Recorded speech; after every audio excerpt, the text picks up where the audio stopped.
Whoa. Yep. I think I'm here. I don't know. We'll find out, won't we? Welcome. Look at all those fantastic things going on in the chat. Look at that. Wow. Amazing. Hello, everyone. Welcome to Clobbeirn Times.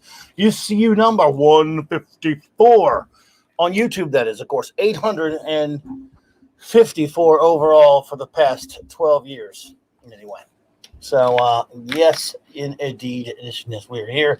And thank you all who have popped in early and who were here even earlier than that. I did notice. I was over there helping my good buddy Paulie, Latino Slant, is doing a show. And I was wrenching for him. Or if those who don't know what that means, moderating for his show. And he's a good friend. It's crowded out there. A lot of buddies are out there doing shows. And so I was always trying to throw some support to them and things like that, So welcome everyone. This is Wednesday night. Whatever just happens. Geekness, it's just you and me, and hanging out a little bit, maybe answering any kind of questions or just basically talking to you guys, geeking out with you, of course, and like I like to do on Wednesday night. Sometimes I have the other shows a little more structure. My other three shows in the week, but this one not a whole lot. So before I do some show notes, let me just say some hellos, of course. We have my goodness, I'm so honored. We have ladies here tonight, beautiful ladies here tonight. I love it. Wow, man, Arwen Avalon, lovely lady that I saw at Loki's comic book roundtable show that we did last night. Arwen, thank you for being here. By the way, I got a little peek of some of your artwork over there on the twits, and it is excellent. Lovely seeing your art and lovely seeing you here tonight. Thank you so much for being here. It is a pleasure. I always love to make new friends. We hope we will see you here often. Also, Janet from Another Planet. Lovely to see you, my dear, as always. Thanks for being here. Absolutely. And, of course, look, the great Steve Mitchum. What's up, brother? Good to see you, everyone. Minimus Prime is here, as far as we can see. Maybe he's not. Who knows? He might not really be here. Chris Persia, the great master of all that is Canadian wrench. What's up, bro?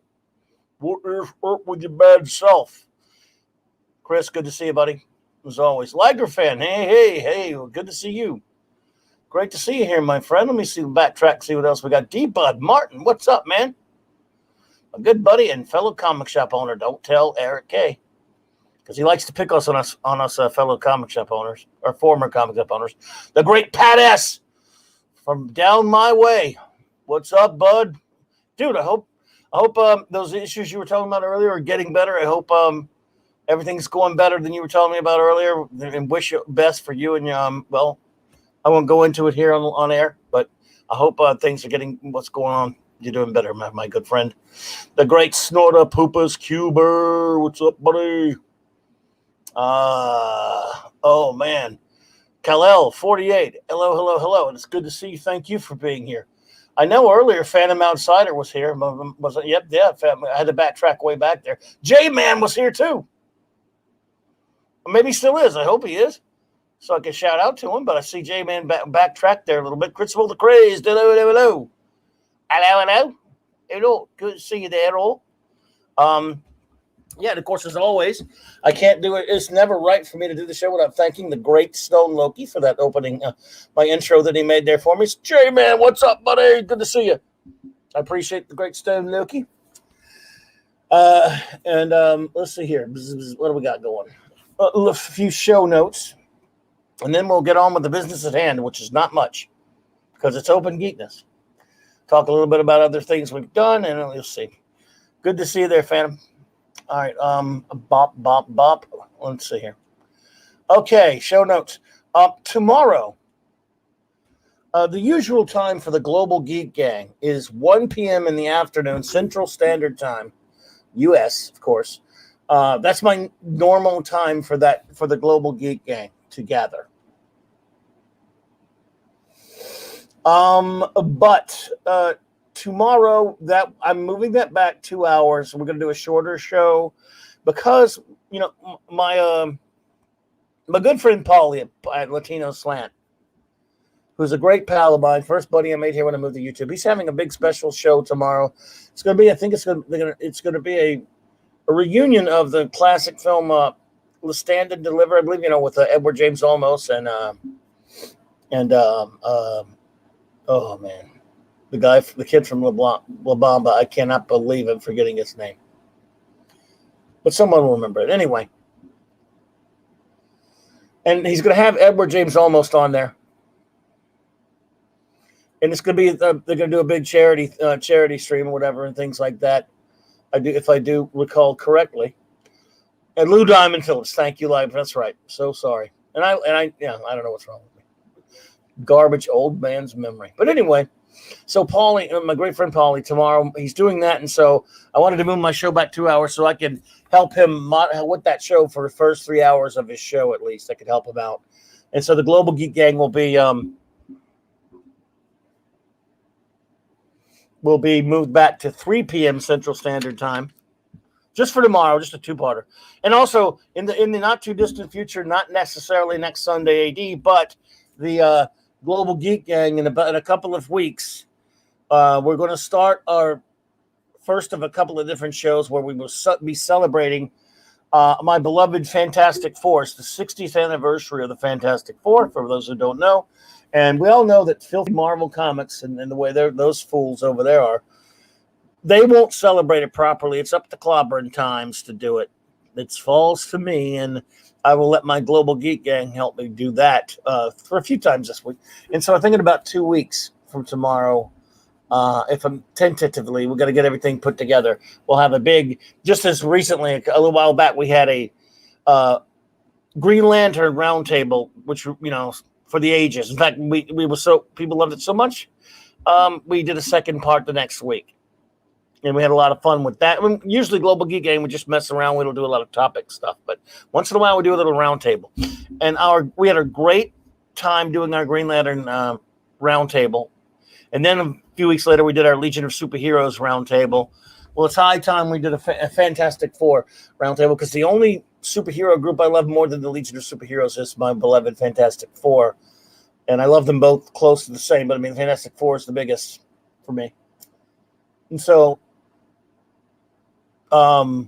Crucible the Craze, I absolutely fundamentally disagree with that, but that's okay. You can like Guy Gardner. He can be your best. But to me, Hal Jordan's the greatest Green Lantern in the universe. And all the big name Green Lanterns agree with that, by the way. The Green Lanterns themselves have said it. But you know what, dude? It's okay for you to like how it's okay for, hey, any Green Lantern you want to be your favorite. Around here, Crucible, dude, all opinions are welcome. Except when they disagree with me. Just kidding. So, yeah. Anyway, so yes, we're going to be definitely celebrating some, Crucible, just messing with you there, buddy. But, hey, I like Guy. Guy's okay.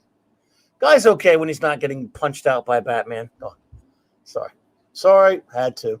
But anyway, yeah, so the gang and I will be celebrating the Fantastic Four this year in the 60th anniversary. Arwen, that is exactly right. There's a Green Lantern for everyone. Just Joe Jobber. What's up, brother? Good to see you, old chum. Yes, my buddy 24/7 doing his first stream tonight. Good pal of mine. I hung there as long as I could, just like I hung with a Polly as long as I could. In fact, I've moved this show. It used to be at 8 p.m. Central. I moved it back an hour, so I could help Polly a little bit. But I do have to you got to tend to your own channel there. I hope he understands. But anyway, let's see here. And then, of course, everyone, Saturday night is all right for a fight. Saturday night, we will, my wonderful first officer, the magnificent Raquel Briggs, Commander Raquel Briggs and I, in our ongoing mission to review all of Star Trek, and I mean real Star Trek 66 through 05. We just finished reviewing all of the original series. And this week we will finish reviewing the animated series. Yes, indeed. This will be our fourth and final episode of a review of Star Trek, the animated series, with the last 6 episodes, which comprise season 2. we will be, let's see here, we'll move from there. We're going to move on to the original crew films. Then we'll go to TNG, DS9, Voy, as in Voyager, of course, and Star Trek Enterprise. For us, of course, it's only real Trek here. The only Trek we care about. The only Trek that matters because it's the only legitimate Trek to us. We don't, no filth. So from 66 to 05, as we call it, as Raquel calls it, because there are 735 of them when you count them all up, with the big 735. And we're going to review it all here. That's 9 p.m. Central Standard Time on Saturday nights. And you folks, that is such a rockin' chat. We have such a great time. If you're not familiar with it, and if you're a Star Trek fan, you got to come by and hang out sometimes, because what a group we get. Oh, get the Star Trek in August. Hey, Arwen, that's fantastic. I love Trek. We're big lovers of real deal Trek here. And we have, look, I love, we all love Raquel. I have so much fun with Raquel just talking, just the two of us talking and everything. But, you guys make it so much fun with what you do in the chat. Dadman Walking 55, what's up, man? Dadman. And B5. I love Babylon 5. Raquel's just now started watching it. We're going to get around to a Babylon 5 eventually as well, Arwen. I'm going to, love I'm so glad to hear you saying that you're watching Babylon 5. That is fantastic. Great show.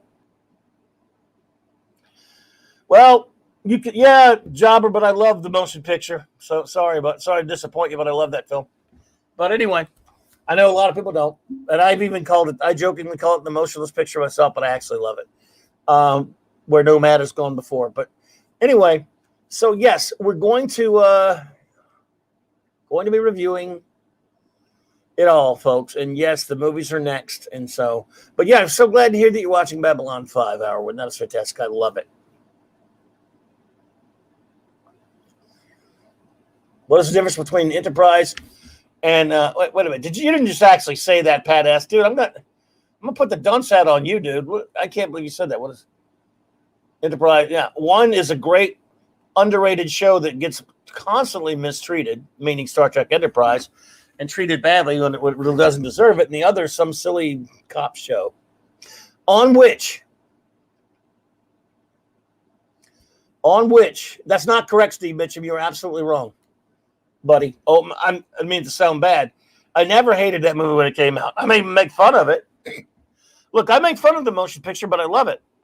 I never got to see the original series all that much in its reruns throughout the 70s, so I didn't get to watch it much. Then I got the comic book adaptation from Marvel and loved it. Then I saw the movie and went to as many times as I could to the theater to see it. D'Angelo Vickers, welcome. And look, any movie I love can be made fun of. I make fun of it. Well, I call it Where Nomad Has Gone Before. But I bought that movie when it first came out on VHS for like $70. Oh no, Steve, you just said it's because I make fun of it. Look, it was the chic thing to make fun of the motion picture. It still is. So sure, I laughed about it, but dude, when it first came out on VHS, like a year or two after it played in theaters, I spent $80 on the VHS and watched it over and over again. Man, I love it. But I will acknowledge that they kind of rehashed the Changeling, and look, it's flawed, but I still love it. Let's see here.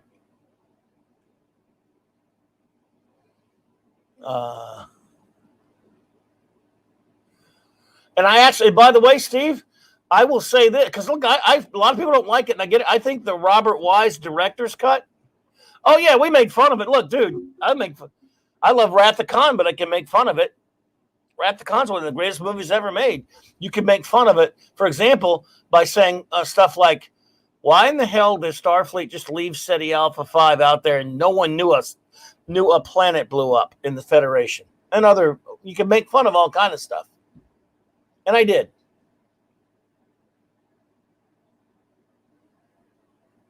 I know, Pat. I was just busting your balls, bro. I hear you, brother. Let's see here. I'm here tonight to talk to my chat, so I'm glad you guys are there. Andrew 46 and 2. Thank you for being here. Good to see you. Let's see here. So I saw one on what to answer. D'Angelo Vickers. Let's see here. Star Trek 6, The Undiscovered Country. You know, it's similar to what, I was talking with Steve about, how I can beat up on it. I beat up on the motion picture, but I actually still love it. I even like a lot of things about Trek 5, but Trek 5 takes a pounding and it deserves some of it. I'm highly critical of Star Trek. I'm one of those few, just like I'm one of those weirdos that loves the motion picture. I'm one of those weirdos that I love a lot of things in Star Trek 6, but I'm highly critical of it. You'd be surprised. I have a lot of things that really aggravate me about Star Trek 6, but it's still part of the movie family, and I love things about it. When you view motion picture, my ratings 10 of 10, A+. It's one of my favorite. There you go. Well, there you go, J-Man. Oh, I love it. Oh, no, yeah, you're right, Steve. We made fun of it. There's no question about it, buddy. Sorry, I'm behind on the chats here. God.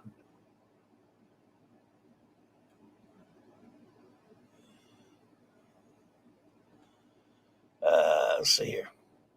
Oh yeah, look, you can beat up a minimum. Steve, Steve, I made fun of it. Yeah, man, I did, buddy. I'm sorry, backtrack. I'm behind on chat, so I'm answering stuff from like 5 minutes ago or 2 minutes ago because it's moving fast on me. But anything can be criticized. Yeah. Oh, D'Angelo, Christopher Plummer was brilliant.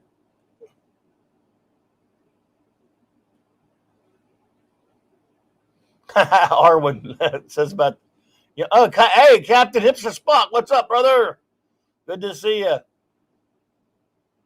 Yeah. Look, even a movie we love, we can make fun of. So. Like Wrath of Khan. I mean, I love it so much. Wrath of Khan's one of my all-time favorite films. So, and that is my favorite of the Trek movies. But I just didn't like all of the stupid. My problem, I guess, I guess I'm spoiling it since we're going to talk about this when we get to the movies. My problem with some of the, I hated a lot of the, they really dated themselves with a lot of the really bad Cold War analogies, making Gorkon basically Gorbachev, all of the idiotic Gorbachev worship of the time. I hated all the Gorbachev parallels. Idiot lines like only Nixon could go to China was cringy for me even back then. There was a lot of, I would not have used that story. Trek 6 is a very entertaining film for what it is, but I don't think that was much of a Trek story. I'm tired of war stuff anyway with some of these things. Trek 6, I mean, it's multiple things can be true at the same time. I could really love it and go, yeah, I didn't like a lot of the stuff they put into that script. But it's still fun.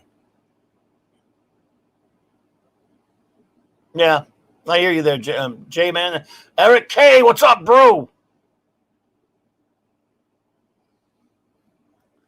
Didn't like the Gorbachev crap with Gorkon, but I love David Warner. So you know what? Look, we can be complex sometimes. What can I tell you? We can love something and then go, well, wish they hadn't done that. Wish they did this. But it was a pretty good send-off too, So, yeah, what are you going to do? Is there a perfect movie out there other than The Empire Strikes Back? I don't know. And it's not perfect to some people. There's always someone's going to criticize it. I kid. Of course it's not perfect. Nothing is. But to be fair, when I talk about The Empire Strikes Back, I am talking about the theatrical version. Yes, my great buddy Steve mentioned him out. We used to talk about movies all the time at my comic shop. Now you just got me in trouble with Eric K. You know that, right?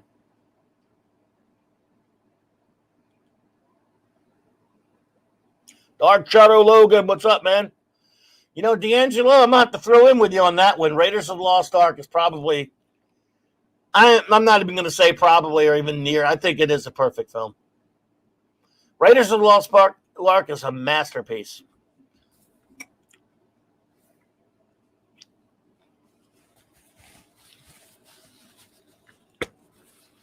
I mean, yeah, I mean, it really probably should.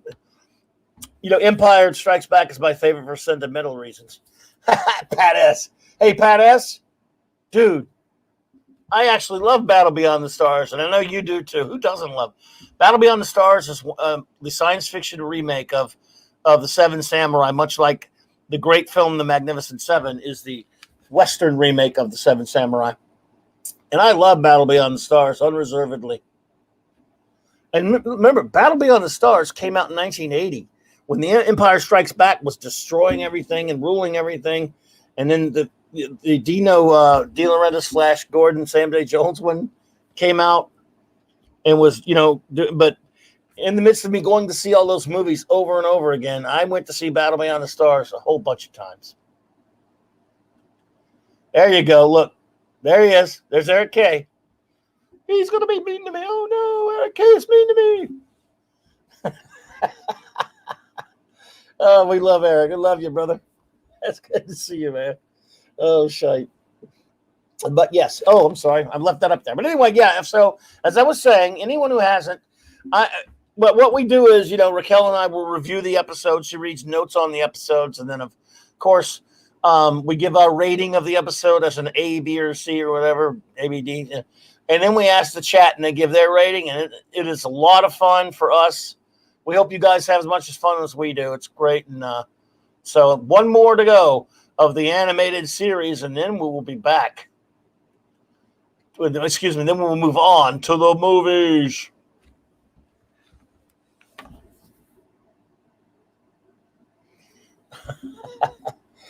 Oh, Star Crash. You know what, J-Man? Let's just be honest about something, bud. Star Crash had. Can we just look? Let's admit it, guys. Only great for Carolyn Monroe. Come on, man. Carolyn Monroe is so fantastic that she could be in the worst schlock. Because remember, J-Man, you gotta admit it had Marjoe Gartner in it. If a movie has Marjoe Gartner in it, like even Earthquake did, then it probably should be burned, all the copies of it. But it had Carolyn Monroe. So man, she does any movie with her. It doesn't care. It doesn't matter what happens after that. Well, she was just fantastic. Oh, my God. Kal-El, have you ever heard of Clobbeirn? Have you ever heard the theory that the plot to kill both the Klingon ambassador and the Federation president in Star Trek 6 was a plot enacted by Section 31 to keep them at war? Yeah, I've heard people say that before. I can't rightly exactly say where I heard that, Kal-El, or where I read it at some point. So, if you put Marjoe Gartner in a film, you probably, Irwin Allen did it, and he should be ashamed of himself. And the people who made Star Crash, and if any of you don't know who Marjoe Gartner is, count yourself lucky and try to never know who he is. Other than hearing me utter his name, don't Google it. You will be sorry. I may be overstating that a bit, but he's, oh boy. And then the universe turned to darkness because of Marjoe Gartner. Only the extraordinary gorgeousness and hotness of Carolyn Monroe could save us from destruction. Star Crash. Yeah, it's true. It also has David Hasselhoff, but okay.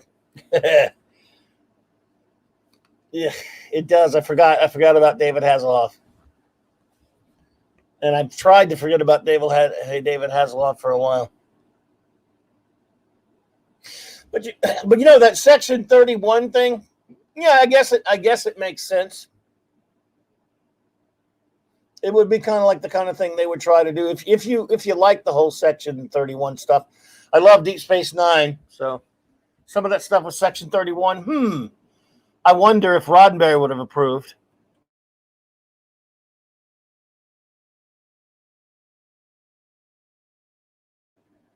Cough button. I wonder if I don't know if Roddenberry would have approved of Section 31. To be honest, I'm gonna go way out on a limb here and say let's say that Roddenberry probably wouldn't have. Wasn't Carolyn Monroe also in Sinbad and the Eye of the Tiger? Yeah, that's right.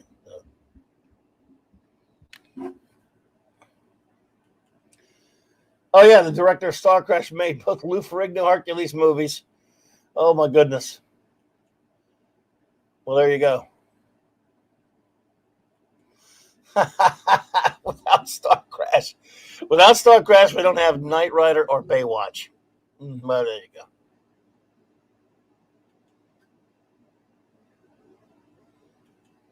Well, there you go. Oh, shite. You know, we're not going to have any particular topics tomorrow on the Global Geek Gang, I guess.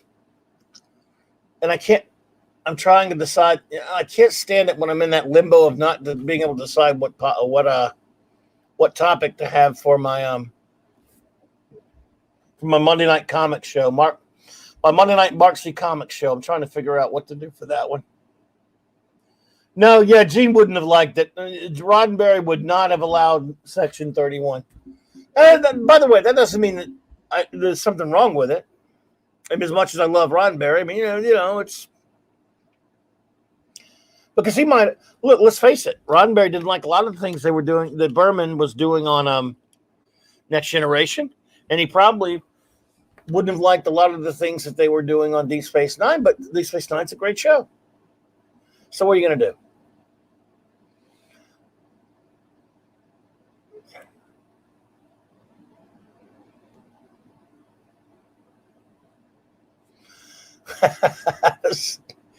Hey, who dubbed Ferrigno? And didn't somebody dub Ferrigno in those Hercules movies?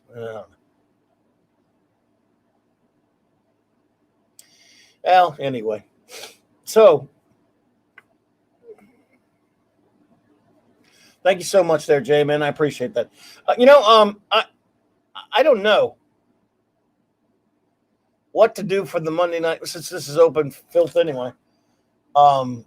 But let me answer this. But there we go. I'm sorry I missed that with D'Angelo. What direction would you take Trek today? Anything would be better than the hacks that run today. Yes, I hate the. Here's what I would do, for what it's worth, D'Angelo, because to me, none of this stuff is actual legit Trek. Ironcaster, what's up, buddy? What I would do is pretty simple.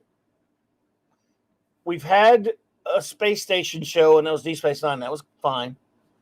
Stop doing friggin' prequels, my God. Set a show maybe about 20 years or so past Nemesis. The last time, the last time of that era. Move forward. Starts a prequel. Look, I love Enterprise, but still, it probably wasn't a great idea to do a prequel. And like I've always said, multiple things can be true at the same time. Enterprise, maybe they shouldn't have done a prequel, but I really love there was a lot of real Trek in there, and I love the show. When I'm very skeptical, but you end up with some contradictions. Oh, J-Man, you got to go. Take it easy, buddy. Appreciate you, man. You take care. So I would just move further with another Enterprise. It's called Star Trek. Why not make a new crew that's about 20 years past? It could be Enterprise G, A, B, C, D, E, F, G, F or G or whatever. Darius Munchausen, welcome. Good to see you, my friend. And just start from there and explore the galaxy. Don't look. I like some things in Voyager here and there. I'm not the biggest Voyager fan. I think it kind of based the show on a gimmick, just as in a sense, a space station show is kind of basing the series on a gimmick, But I love Babylon 5, and I'm glad that even though Babylon 5, Straczynski did shop Babylon 5 to Paramount for Star Trek. Whether they ripped Babylon 5 or not, we got two great shows out of it, Babylon 5 and we got Deep Space Nine. So I say set it 20 years after Nemesis. It's still the 24th century or whatever. Go farther out into space.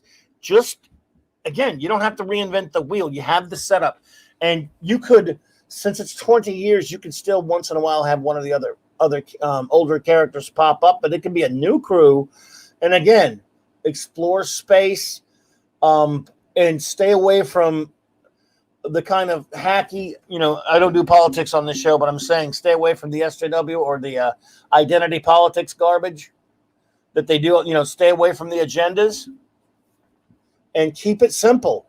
Let's just see another iteration of the Enterprise with a new crew, and let's not make it, Star Trek. People who defend the new garbage like STD or whatever say things like, "Hey, Zax, good to see you, Zax." They say things like, "Well, Star Trek is always political." No. It wasn't political. It was philosophical. There is a difference. It was not politically specific. It was not activist in that way in terms of modern day activism. They did allegory sometimes. They did metaphors, and it was a morality play that everyone, regardless of what their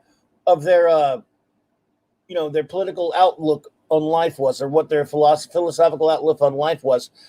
Your Muslim uncle, what's up, bro? Good to see you, buddy. Always a pleasure, man.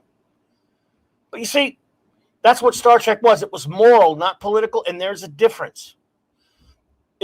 There was a time here and there, and even some of the old Treks, once in a while, when they try to get a little bit too politically specific for the time, and every time it happened, it dated the episode, but it didn't happen a lot. Once in a while, they kind of did. But you see, you don't have to do that. You could, for example, do a brilliant story like A Taste of Armageddon, because who in their right mind likes war? And this is a brilliant story about technology making war too simple, too easy, and too clean. That's not that's and you can apply it to anything you want, but they're not speaking specifically about anything in particular. And you can look, all of the types of issues that these idiots like the Klutzman crew think they're so groundbreaking on has been addressed in Real Trek in intelligent ways where everyone can watch it, and they never feel like they're being beat over the head and told they're a horrible istophobe and all this stuff. They would watch it, and you could, give you tangible, substantive morality plays that everyone can, any decent, nice, good person could relate to. Star Trek had a good way. Star Trek was great at telling you that bigotry is bad without calling you a bigot.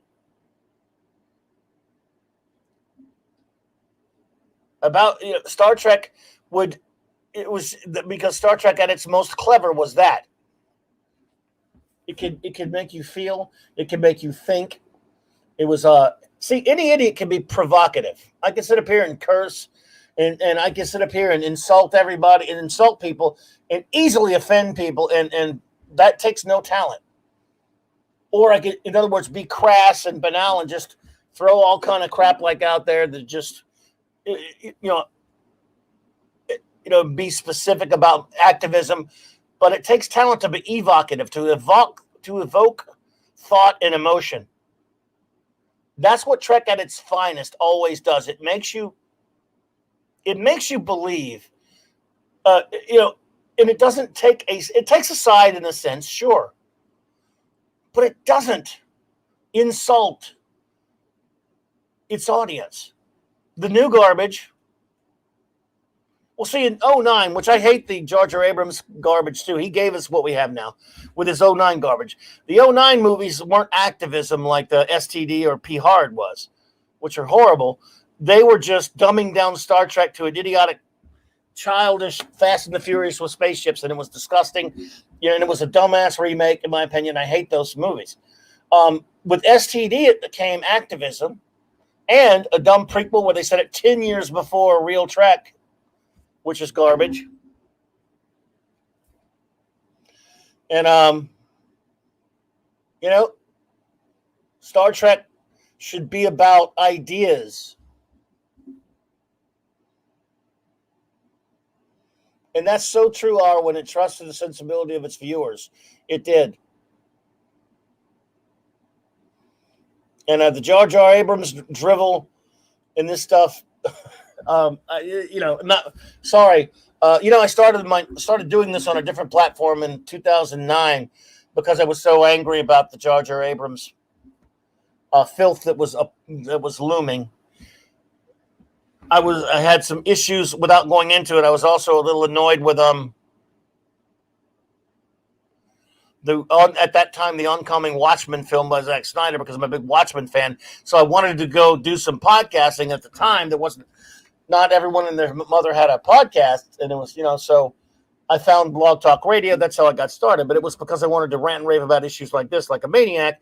And yes, I'm a lot older now. I'm more calm. One of my first early shows got taken down off of Blog Talk Radio because I think someone at CBS or Paramount or whatever didn't like the things I was saying. I don't know.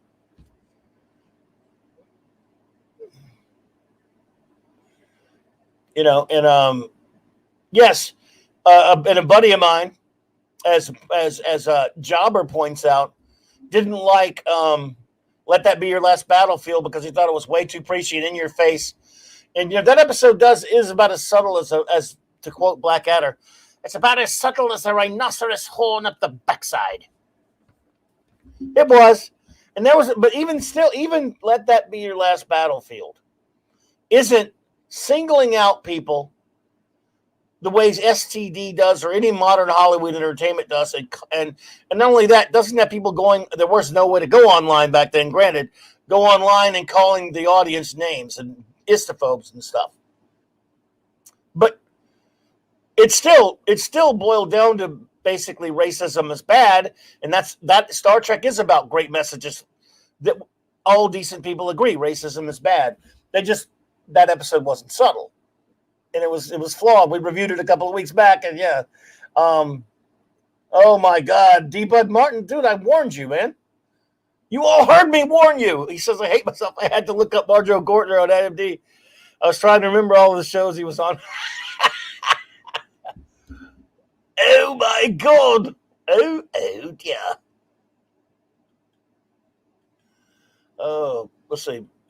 Arwen says, it is, but the woke would hate it today because it's saying we're all the same, all to be valued. The woke wants division. That is so true within races. That is so true, Arwen. The woke wants division. They don't want you to unite anyone. They are the bigots. Oh, we have an update. Okay, well, thanks for that, Claude. Neil Adams, legendary comic book artist Neil Adams, he had some medical problem, seemed pretty serious for a bit there, but he is going to be okay. He's getting up there in age, and he had a problem recently the other day, and it looks like he's going to be okay, because I was wondering about that, and thanks, so good. He's a legend. Love his art. Darth Hoster, what's up, brother? Good to see you, bud. Good to see you. Hey, yeah, we got up on Trek, but this is Open Geek Talk, so we can talk about anything we want, so, that's what tonight is for. Arwen, I'm so happy to have you here. It is wonderful to see you. You got to, once you get going with the Trek, you should stop by. You should stop by anyway for our Trek, our Saturday Night Star Treks.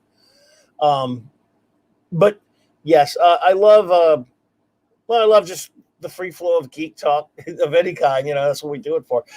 And the other night on my Monday night Mark C. Comics talk,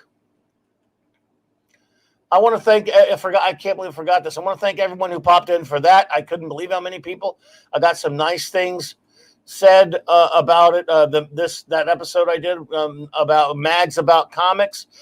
This was a topic I didn't think anybody would be interested in, and I still don't know. Maybe you're all just saying it to be nice. I don't know. But it was about basically comics journalism. Just kind of, it wasn't anything deep dive-ish. It was just kind of a walk down memory lane of the magazines about comics, back when there was a thriving comic book industry. And I just talked about the history of it a little bit, because I still have all these mags, And it's so I had a lot of fun with that. I want to thank everyone who reached out and said, a lot of them had this mag. There's some of these mags too. So let's see here. First episode of Blake 7 is dark, dude. Really? Yeah. Well, all of Blake 7 is pretty dark. Blake 7, by the way, for those who not know, and again, there will be soon the Global Geek Gang will have a roundtable on Blake 7. Arwen was mentioning that she's watching Babylon 5. Blake 7 is one of the many influences for Babylon 5. J. Michael Straczynski has said so. And Babylon, Blake 7's a wonderful show. It's in my top 3 or 4 all-time favorite TV shows, which I'll be doing that list pretty soon, too. I like to do lists. It aggravates a certain person here, but I like doing lists, top 25 countdown lists and stuff. What was that, D'Angelo? Let's see. Oh, yeah, a week ago, this past Monday. Yeah, oh, really? Thank you. That's actually a good segue, really.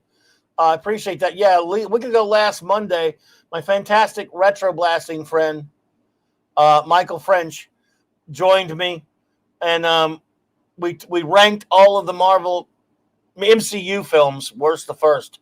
That was also a lot of fun. Thank you for being here, D'Angelo. Thank you for the nice words. I appreciate that. I hope that was the biggest show I ever did.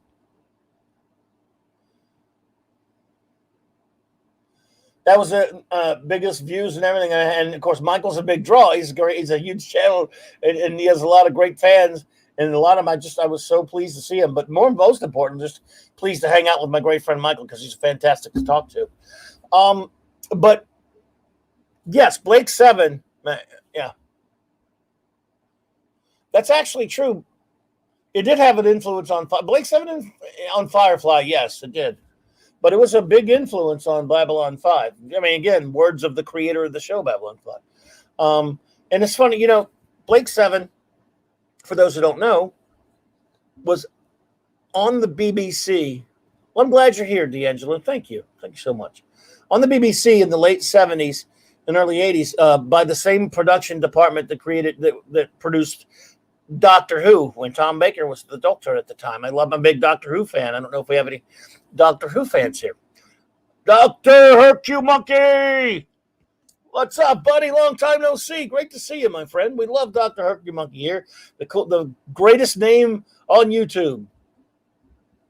Always a pleasure, bud. So Blake 7 had the same type of budget.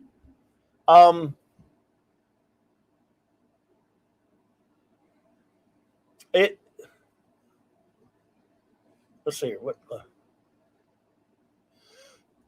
Appreciate that, Eric. Lauren Feliciano, what's up, brother? The great Raymond. Oh, by the way, I announced earlier, I didn't see you in here. Matt Looney, good to see you. Raymond, Global Geek Gang is going to be 2 hours later tomorrow and shorter, 3 p.m. Central, like 4 your time, brother, because of going to help Paul. Got to go help Paulie out with his stream, with his big stand and deliver stream for a few hours there. But what's that? Oh, Liger fan, you got to run, Liger fan. Thank you for being here, my friend. Appreciate you. Mark D with the C, fantastic friend of the show. What's up, brother? But Blake 7 has the budget of old 70s and 80s Doctor Who, which means no budget at all. The great star of that show, Paul Darrow, as I've said many times, I'm quoting Minimus, who told me this. He said that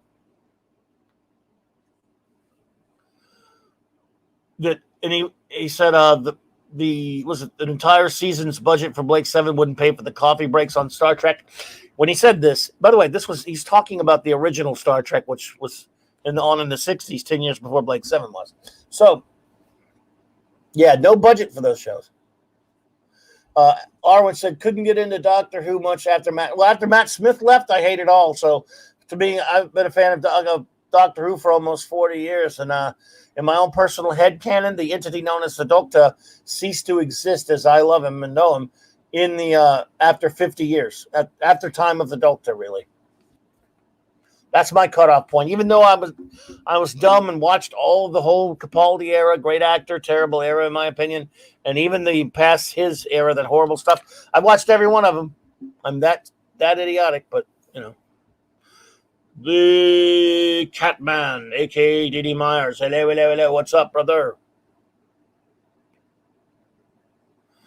Good to appreciate you there, Darth Haster. Let's see. Appreciate you, man. So, anyway. But yeah, Blake 7, great show. Babylon 5, of course, great show. So, there's always so much out there. And there's always stuff that gets by us. It gets by us in the sense that everyone's talking about it, but we probably don't. We all have that show where everyone just says how great it was, and you don't doubt it. You just, for whatever reason, you didn't get a chance to watch it, and you're out of the loop, and you'll hear people talking about it, and you go, whatever. I've done that. In a lot of cases, and then sometimes 20, 30, 40 years later, someone will finally talk you into watching it, and you'll go, oh man, I can't believe I didn't watch that.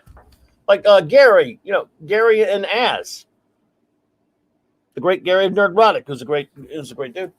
He'd never watched Babylon 5 before. Now he's just now starting to watch it.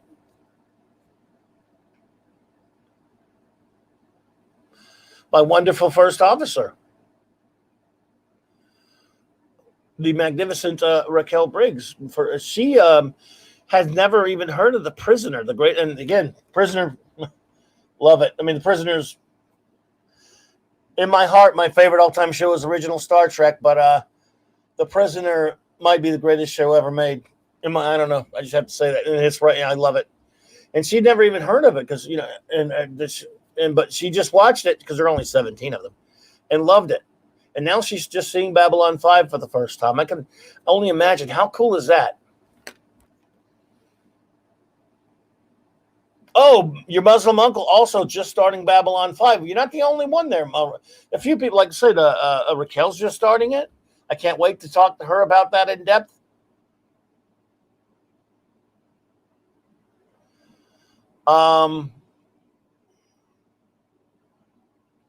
Ironcaster says, I still have both Battlestar Galacticas, Hercules, Xena, the Lex.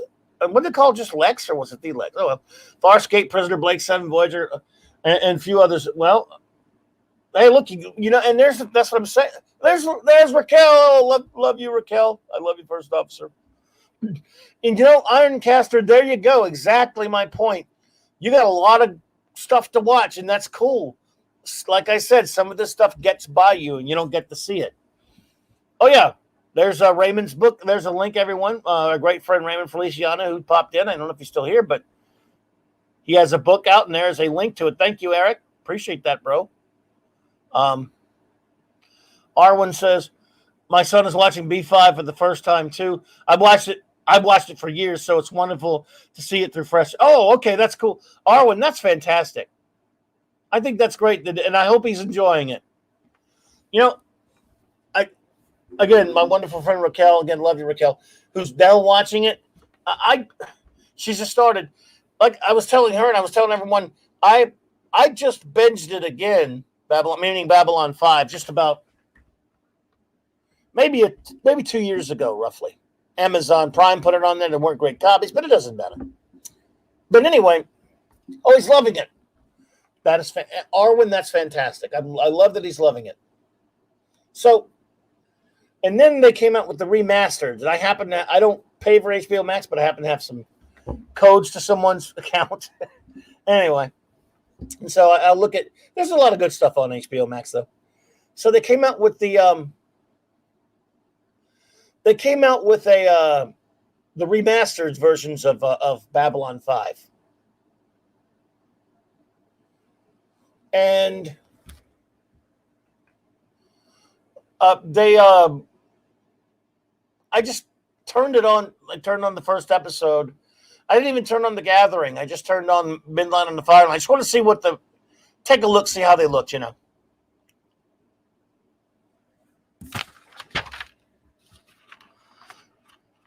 And then just got hooked again. Oh, I'm going to take a break in that for a second because my good buddy, I just remembered that. Let me try to find. Okay, I got Arian Feliciano is of course, Raymond is a good pal and a member of the Global Geek Gang, but he will not be on tomorrow, he says, because it is his wonderful wife Sandra's birthday tomorrow. And again, shout out, if she can hear us, please, Raymond, give wonderful, warm birthday wishes to your fantastic wife. We love you, Sandra. Happy birthday. And Raymond, You better make that a fantastic birthday for that lady. And I know you will, buddy. Happy birthday, Sandra, tomorrow. Oh, okay. So Sandra's on. Anyway, so Bab, I just turned it on there just to kind of, to take a look at what they look like. And then boom. Next thing I know, I just binged it all again. Oh, Zach's also just jumping into Babylon 5. A lot of people are. Like I said, Gary and Az, and a lot of people are doing that. So that's fantastic. That is really great. I love it. So, yeah, it just hooked me right there. Just again, I'm just thinking, I just want to, and now you know what? I've just finished it all, mind you. And now I want to go back again right now and do it, which is ridiculous. I know. But the thing is, I can also just pop an episode here and there, even though it's the kind of thing you really have to watch in a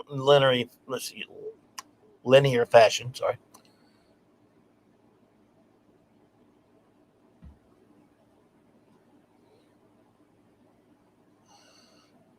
Let's see here.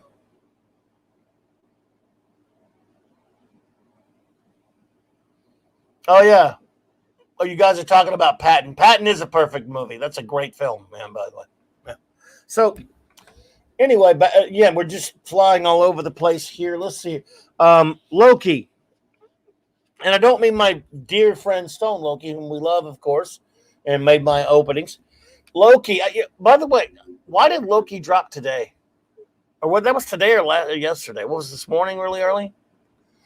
I thought it would be Friday. Someone told me it was going to be Friday, but the first episode of Loki dropped today. The new Marvel series.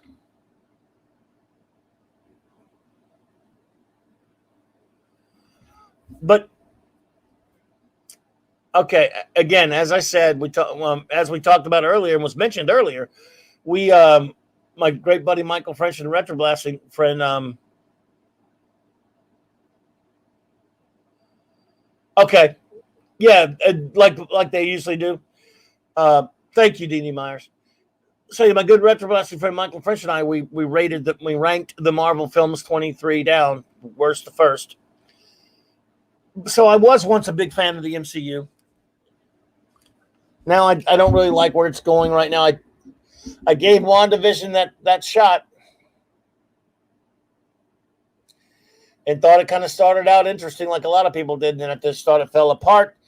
I really was super, super disappointed and angry about how bad, in my opinion, the Falcon and the Winter Soldier was. I pretty much have no faith in what they're doing now. And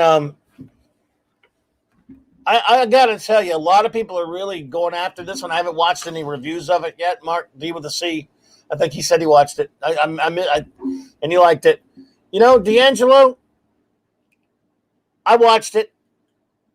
Again, I don't pay for Disney Plus, but I have some codes. The codes, use someone else's codes. Use someone else's codes, like a lot of people do. I need to. I don't know. I didn't like it or anything. In fact, I had a lot of problems with it, but I'm going to watch one more to see if it because see, and only to see where it's going. I don't even know how many episodes there are going to be. But I want to watch one more only to see, because to see if it's true that Tom Hiddleston will only be in that first one, and then I don't know if that's true or not though, because they left it where he's still there. So I don't know how much longer he's. And by the way, the Tom Hiddleston iteration of the character of Loki is not all that based upon the Jack Kirby version from the comics. Not that much, certainly not visually. He's similar to him in some ways. But I really like Tom Hiddleston. It's an okay interpretation of the character. I think he's very good in the films. If a show about him, I'm not really sure there needs to be a show about Loki, to be perfectly honest. But the guy said it's good enough to give him a shot on a show. I mean, in other words, I would watch it and see. This show, this first episode didn't really make me want to stick around that often, that much. It had some really dumb things in it, but I want to see. But what I'm waiting to see, and I think a lot of people are waiting to see, is this show going to be him the whole time, or is it what we keep hearing that he's going to be changed? Use his ability. He's going to the character's going to be played by a woman, because he can change form and all that kind of stuff. Because I don't know, is he too big a star to do? I don't know that. I don't know. People have said that. I don't know if it's true. You can't really tell by this episode. All I could tell by this episode is I was like, they don't even tell you they set it up, okay, I guess, but you don't really know yet what this ridiculous time variant agency wants him for yet that much, except he is going to go after himself or some kind of crap. Look, and coincidentally, because I'd forgotten about the show, I did not know it was dropping. I knew it was coming out soon, but I didn't know it was going to be this morning. Last night, it just so happens that I watched,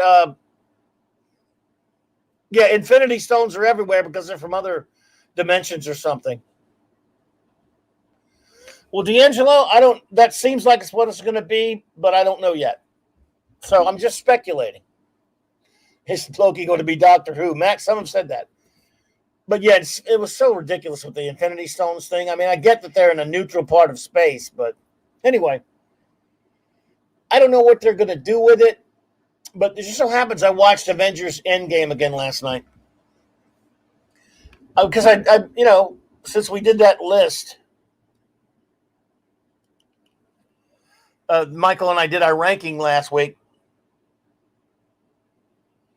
I just went back and started, watching a few of the films here and there. Yeah, I mean, that's Ironcaster. Yeah, I mean, a lot of people complain. Yeah, the Infinity Stones in this pocket of reality, which doesn't exist in their universe, might just be normal rocks. I mean, it's that stuff like that. I don't know. But anyway. Zax, I'm shocked by that too. I couldn't stand Falcon Winter Soldier, and I was disappointed because I really liked those actors. I hated it, to be honest with you. But that's just me. Some don't. However, I watched because I watched Infinity War the night before, and look, I really do. There are a few issues here and there, but I loved Infinity War.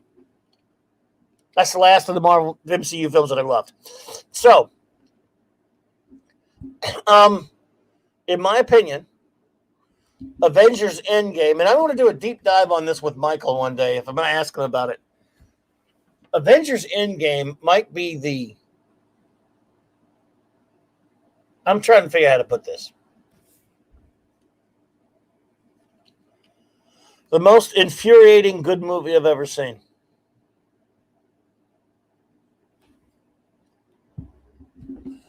Yeah, D'Angelo, yeah, and Winter Soldier easily topped my list and both of our lists. I love it. Good night. Oh, Janet, good night. Thank you for being here, Janet. Appreciate you. So, what do I mean by that? Because I had it pretty low on my list, Endgame. Watching it again, I've watched it many times, even at the theater. Remember those? Watching Endgame after the first time or so, which it took me I was so nuts over it at first. I just didn't, it's tough to really to be objective because this is something that's been in our hearts, and those of us who really like the or at least used to like the MCU. Endgame, I don't know I don't know if I felt this way about any other film ever. In that I watch it, and there are things in it I love so much that and it gets manipulative. It's evil in a sense because it grabs my heart and says, "No, you're going to like this whether you like it or not." And that there are things in it that make me want to beat things with tire irons. Oh, Arwen, you haven't watched Endgame? Well, I won't spoil anything for you. I'm glad you told me that. So I won't spoil in case you're planning to watch it. I'll simply tell you this. And you may not have the same reaction as me. I loved Infinity War. It doesn't end. It doesn't have an ending, but then I love The Empire Strikes Back. It doesn't have an ending. But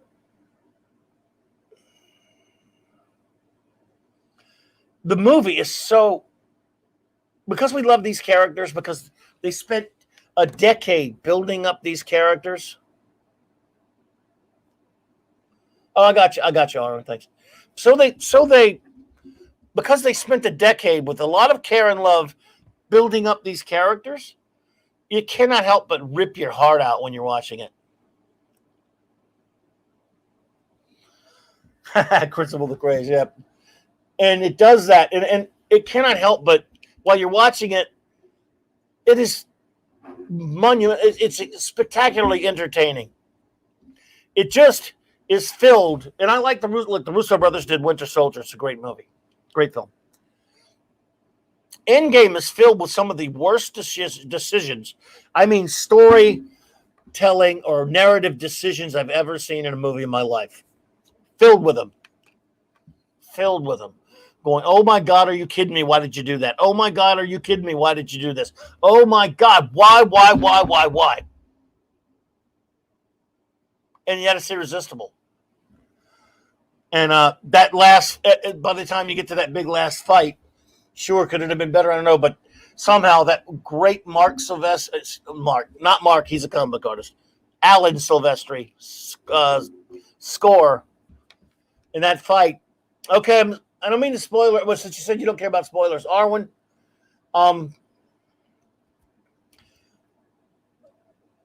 just as in 2012 when the Avengers film made me feel like a kid again,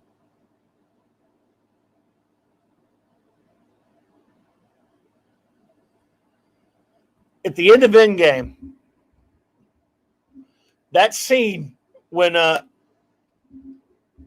Mjolnir is, hits, was it Thanos looks like he's about to kill Thor, and Mjolnir hits him, and then flies. First, we see Mjolnir being lifted up. You don't see why it's being lifted, and that was a very clever bit of filmmaking, because you're left to believe that that's Thor calling Mjolnir to him, and then it flies and it hits Thanos. Then it flies back and it's Cap. When Cap picks up the hammer, and then Thor sees him and goes, I knew it. Oh, God. In the theater, no, everyone just jumped, it seemed like. You're waiting to see Cap wield Thor's hammer. And when Cap beats the crap out of Thanos, look, there's so many wonderful scenes in that big battle at the end. When Cap beats the crap out of Thanos with Mjolnir. Oh my God. And then when it looks like it's just Cap and Thor and Iron Man left, and of course, the snap, because of the snap, everyone's coming back. And when you hear Sam's voice, Cap, on your left, and when they all start coming through that brilliant, beautiful score, and when they see all the heroes coming back for the fight, and when we finally get to hear Cap say what we've been wanting him to say ever since the film franchise started, Avengers, assemble. Ugh. Look at that. I'm just putty. I'm 8 years old again when I'm in the theater seeing that for the first time, and every time I've watched it since, I can't. It's silly beyond. It's so ridiculous, but I can't help it. That's why I much love comic books. That's why I love. And when you make a comic book film, live action film that get as close to something I really love out of comics, I'm gonna go nuts over it. And that scene, you could criticize that battle scene, but the music is beautiful. The scene's a bit dark. It could have been better scene overall, but that one scene there, the chills indeed, Arwen. Every time I see that scene, Avengers assemble, and then they just wow. So I love that bit, and I watch it, and the movie's so filled with all these things I wish they wouldn't have done. Yeah, D'Angelo, I have to throw in with you there. I mean, I actually thought Infinity War is, to me, Infinity War, I think, is great. It has a few things here and there that I didn't like as much, but are like little tiny bits. I don't have a few nitpicks, but I really love Infinity War. But Endgame, I love it, but I had to put it way down on the list for all the things, the mistakes it made. And look, to be fair, it was ending things. Although there are other phases coming up, but it was ending that section of the Avengers. Now the Avengers were going to get on and want to see them. So Loki, the show. I don't know. I'll watch another one. I'll watch another episode. I don't even know how many. Like I said, I don't know how many episodes they're going to be doing. Will it be as bad as Falcon Winter Soldier? That would take some doing. It might just be not very good, but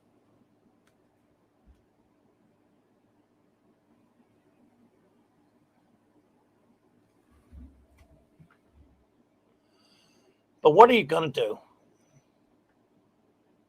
Pat Esk says, who's your favorite character who has been both an X-Man and an Avenger? Oh, that's easy, buddy. The Beast. I love Hank McCoy. I love the Hank McCoy Beast.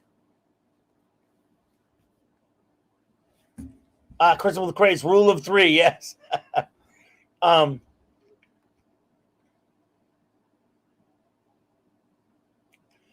McCoy, I like fur, blue fur beast as well. It's kind of funny. I actually prefer him in Avengers. He's an X-Man, of course, and he was an X Factor.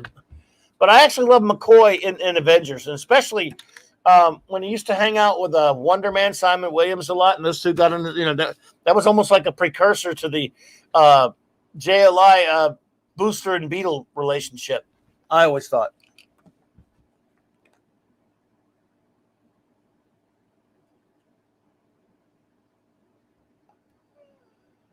I love Beast, and also see, by the time Storm became an Avenger, I wasn't reading the series anymore, Principal. So I didn't. But who hasn't been an Avenger at this point?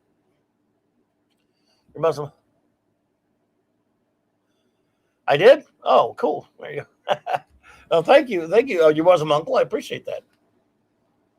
But I love Storm. I wasn't reading the series, but I will tell you that every Marvel character at some point became an Avenger. Kind of ridiculous in the comics later, of course. It's kind of funny about that when you ask a question about something along the lines of whenever I was hanging around a comic shop somewhere, just talking anytime into like the early 90s or mid 90s at a shop or wherever I happened to be, and someone would start talking about X-Men, for example. And they said, what did you think of this? And I'll go, I dumped X-Men in 1984. I stopped buying it. And they're still buying it. So they're current. I'm not. I dumped it. So a lot of it was unfamiliar, to me. I go, really? Okay. And I just didn't know because I wasn't reading up anymore. And it'd be with a lot of titles. Like, what do you think about this going on in this title? And I go, oh, I hate to say it. I go, I dumped that title in 1980, whatever, 1990, whatever, depending on what the title was. I didn't buy a lot of mainstream stuff in the 90s at all. And really in the 80s, I got some of the mainstream stuff I was up and down on. But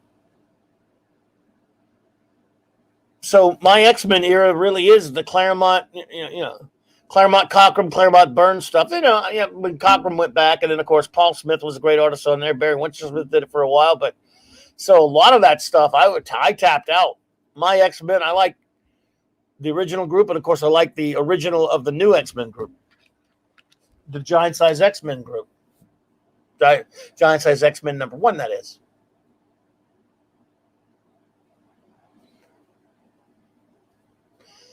Yeah, Crucible. Well, what if Spidey had joined the Fantastic Four?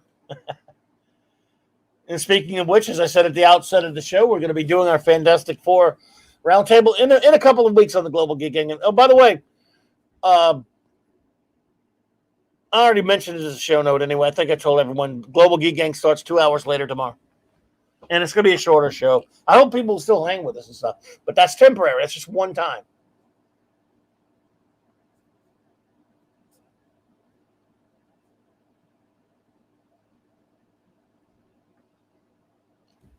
You know, for a while there.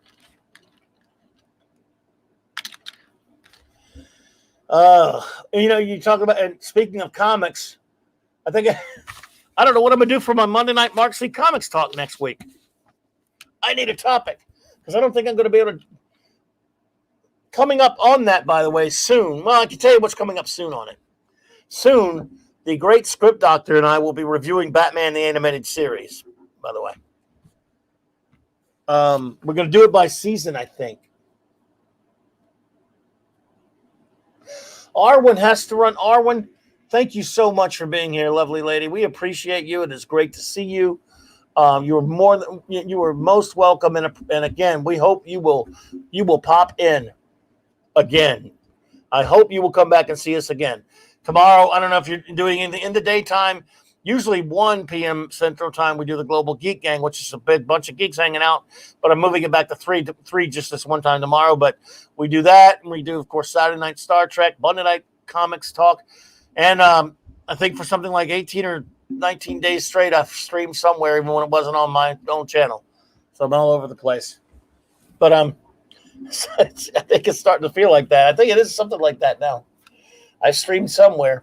I haven't stopped streaming. Let's see here. So,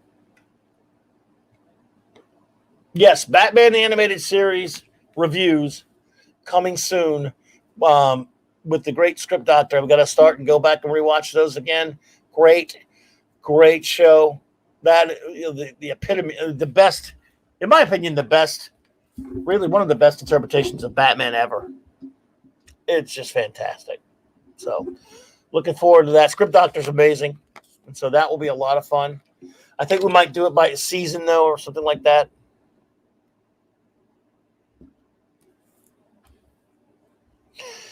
Well, D'Angelo, and I appreciate that.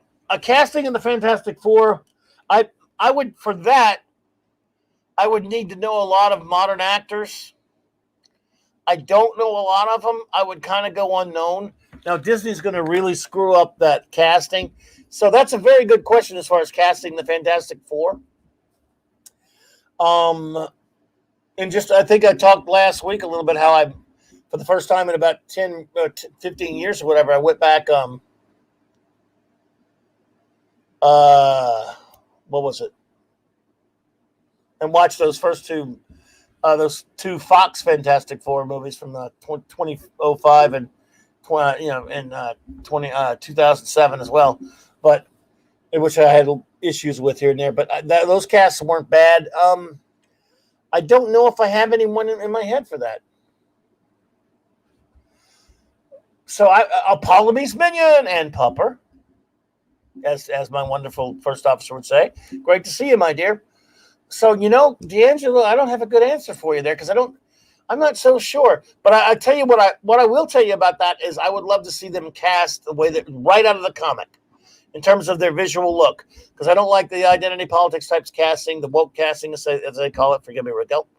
I would want them to look like out of the comic. That I can tell you, but I don't know many new actors that much. So yeah, but I want them to look. I would say that to you though. But yeah, I'm sorry I couldn't give you a good answer on that. But one thing I can also tell you is they're going to really ruin it. They're going to do. Yeah, the FF will be an all-woman team probably. Crucible the Crazed asks, who is your favorite substitute member of the Fantastic Four? It's tough. Probably Medusa. Or because Crystal broke Johnny's heart. That Luke Cage didn't do it long enough. I was not happy with this putting She-Hulk in there. I know you see at the time, and again, I'm old, Crucible. Funny thing about that is, Eric K, you're gonna have to go ahead and get me, man, because I was running a comic shop at the time that I was before I owned one though. if that helps. But I was running when and I was already getting a bit disenchanted with Burns' run on FF. I like his first couple of years, and when Ben left, they gave him his own book. They ended Marvel 2-in-1, which I was against them doing that. They gave him his own series, and then they put She-Hulk. At the time, She-Hulk was really not all that popular. John Byrne was in love with her, so she became popular. Her own series, The Savage She-Hulk, only didn't last all that long. It didn't sell. They put her in Avengers, and then they put her in the FF, and I tapped out. I was actually dumped out a little bit before that, so no, I wasn't all that big on her being part of the FF. But Medusa, I guess, I'm not too big on alternate members that much, but a lot of people would agree with you. Most of them love She-Hulk the most. Let's see. Eric K., I will take that under advisement, but I won't put it up there because, I get in trouble for putting falsehoods on there. On this. Oh, I love Eric K. He's the man. You are the man, sir. Yeah, I didn't like Sharon Ventura. I'd way dumped out of the book by that point, Mark. And that was a stupid concept. The thing was stupid. Here we go. Did a nasty Hobbit run through here once. I thought I just heard Clobbeirn times. Dark Shadow Logan and D. Bud Martin owned comic shops. What is the terrible cabal planning? Yes, we didn't. If it makes you feel any better, my comic shop was nowhere near as probably had nowhere near the clientele that those distinguished gentlemen had, because I do believe these folks, D-Bud and Dark Shadow, were up north or out on the West Coast. I was in, BF, Louisiana. So, yeah. Hey, D'Angelo, thank you for being here, my friend. I really appreciate you. You have a great night. Thank you so much. A pleasure to see you, my friend.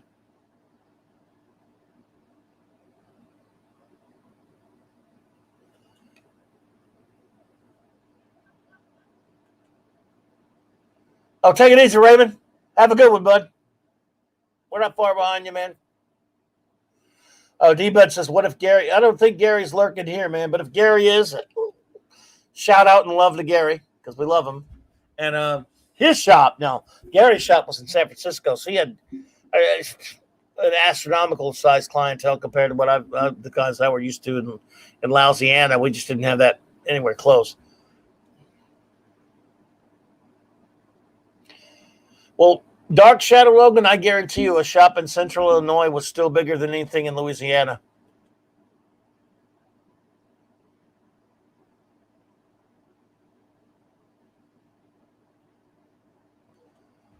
Why not the She versions for a Monday night? Which ones work? Which one doesn't? I would have to think about that and how to approach that topic, Raquel. Oh, always with the good ideas. I love you, first officer. You're fantastic. Haster, lurk away, bro. We love seeing you here, man. Thank you for being here, buddy. Number one, that's interesting.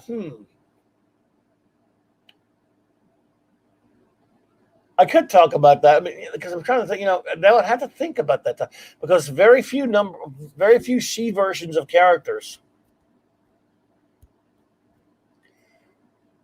Because comics, especially in Golden and Silver and Bronze Age, were mostly aimed at boys. Very few of those characters had really, really ridiculous. Big time sales. But as far as which ones worked or which one was good characters, there were a lot of them that were good though. So that's an interesting topic. I'd have to think about that one. I'm putting it on my topic list. I don't know, but I would need to think about it before I tackle it.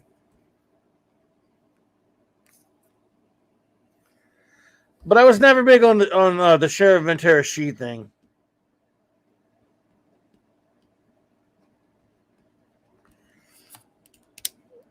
And it was kind of just, only a man should be turned into orange rocks. I know that's sexist, but just, oh man, what the hell? Let's see here. Oh yeah, I mean, look, yeah, there's Supergirl back. There's Batwoman, the Golden Age Batwoman, the Golden Age Batgirl, the later Batwoman, Batgirl. There are tons of Batgirls. Obviously, there are multiple Supergirl. There was a Spider. Spider Woman, multiple Spider. There's so many. Eric K is obsessed with Silver Surfer taking out Superman. Eric K, you should come on and do a Silver Surfer story with me. I mean, a show with me. Because you are obsessed with Silver Surfer taking out Superman. You say that a lot. And you know what? You're not getting an argument from me except Superman will find a way to beat him. Silver Surfer is very powerful. Not powerful enough to beat Galactus unless he's a dumb cloud, but hey. Yeah. Oh, look, I love Norrin Rad. Silver Surfer's a great character. Speaking of that, and one of these days I'm going to do a show talking about that Silver Surfer cartoon from Fox. Did anyone ever watch that cartoon? Oh, my God, it was beautiful. Pat S., I love Bat too. Bat was a great character. Tell me, Bat. Wow, that's an obscure reference, Bat. If you're talking about the Bat, I think you're... Oh, no, you're talking about Batmite. Probably. Bat was from the New Adventures of Mighty Mouse by Ralph Bakshi in the late 80s. I love that Bat. But are you thinking of Batmite? Because he said Batman Pet Bat. Clarify yourself, Pat S. Only I would default to Bat, though, if you weren't.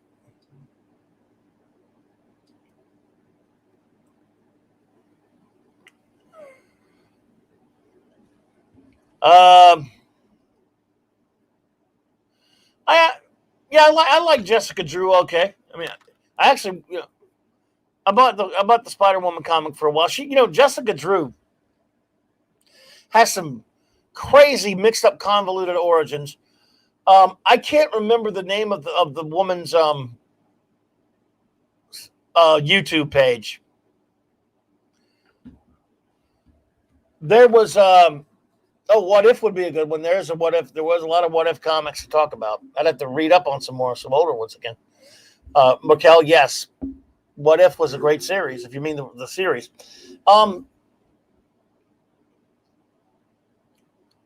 But I think it's called Casualty Comics. I'm not Casualty Comics. I can't remember. There's a lovely and a really smart young lady who does videos about comic book history, and she does really very entertaining. She does her research. She's really smart, and she's really, really entertaining with the way she produced. And she did one. She does a lot of great videos. She did one a while back about Jessica Drew, Spider-Woman's crazy mixed up origin in her history, her hero history. It's not a long video either. It's long enough. It's very entertaining. That will tell you, because they screwed around with her origin early on when she first appeared before she got her own series. Her origin is a mess, and her history is kind of a mess. But you got to watch that. She does a lot of great videos. And why am I Casualty Comics? I'll have to try to see if I can find it. But anyway, she's really good.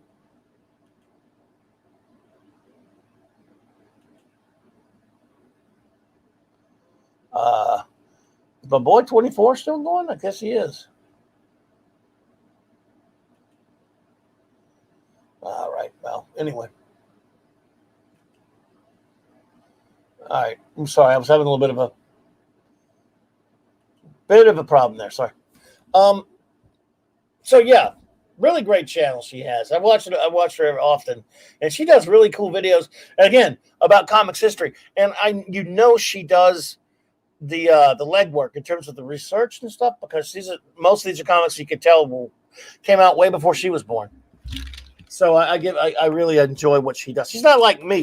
I sit here and just blab off about crap and try to remember this as best I can and forget things and try to just trust my dumb memory and all that kind of crap. She does really well put together videos and stuff like that. And I don't think she streams much, but she's pretty cool. Anyway, but I'll try to find that. link. But anyway, so yeah, I don't know what I got up on that for. I guess because we're just doing nothing in particular here. But yes, was it? I'm trying to think. But yes, that is of course also the thing about what if. Number one, that is a good idea. But that would require some. Just like the one I wanted to do next Monday night, it's going to take too much time. It's going to take too much time for me to get ready for it. I'm going to have to put it off a couple of weeks. Next Monday, I was going to do the top 25 all-time favorite comic book stories. What is it? Yeah, 25. But because I remember I only did a top 10 list of those once. About 10, 12 years ago. So it's been a while. And I don't know where Flash is, but eventually Flash and I will be doing on a Wednesday night. We're supposed to do our top 25 all-time favorite movies, but I think he's got to wait until hockey season's over. I think his Penguins and Jobber, I don't know if you're still here, brother, but I think his Penguins are still in it. Are they still in the hunt? So.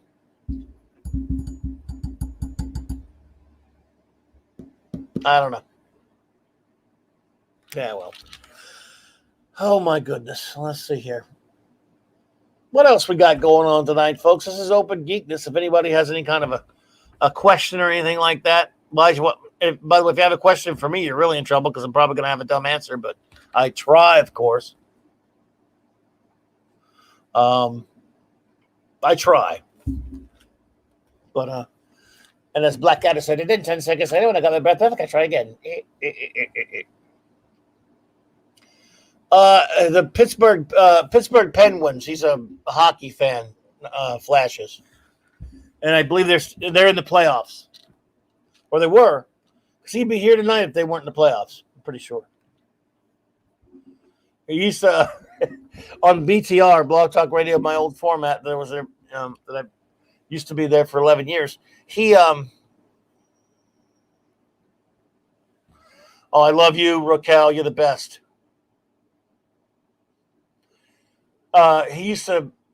He would make it in, but sometimes he would be late because he was, watching the Penguins, watching those Pens. Oh, you are too kind. I love you, number one. You're the best. There you go. The question: why is hockey going on in the summertime? Don't the ice melt? Well, I think they have technology for that now, buddy. I'm pretty sure. But hey, it wouldn't do any good down here. That's why you and us podunks down here in Louisiana don't have a hockey team, and no one really down this far has a hockey team because it would melt.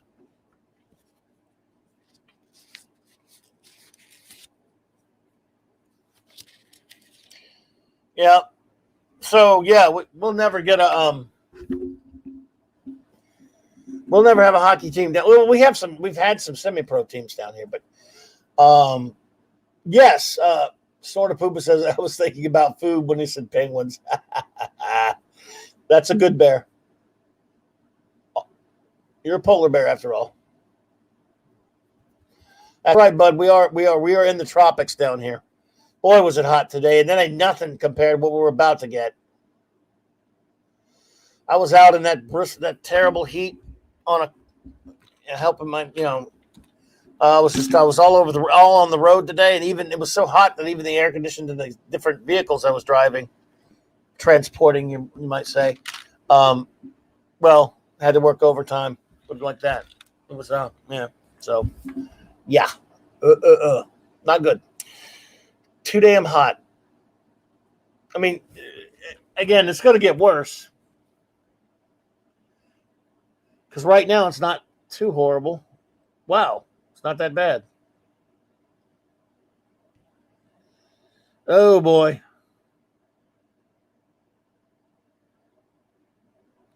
Oh, it's gonna be hot tomorrow. Jesus.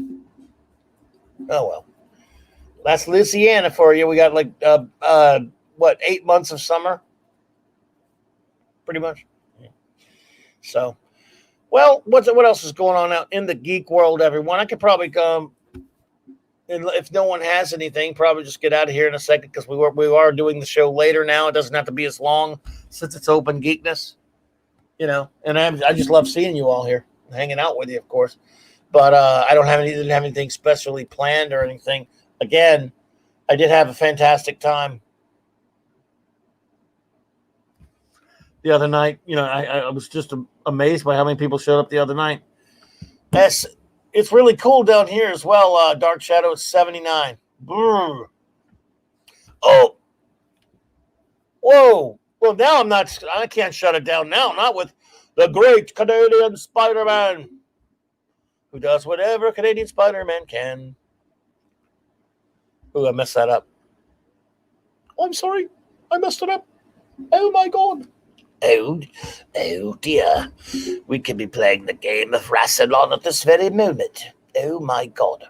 So, sorry about that, Canadian Spider-Man. I wouldn't ditch you. Dude, it's good to see you, man. It's good to see you. Oh.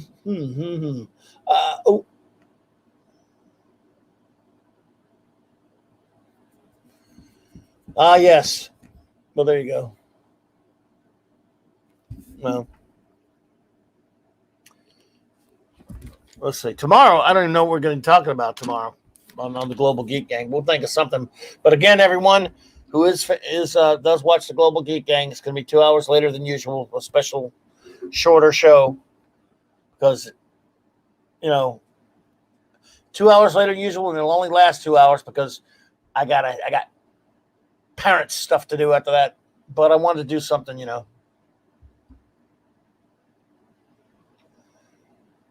It's 26. I take it you're using a different measuring stick than we use, Canadian Spider-Man.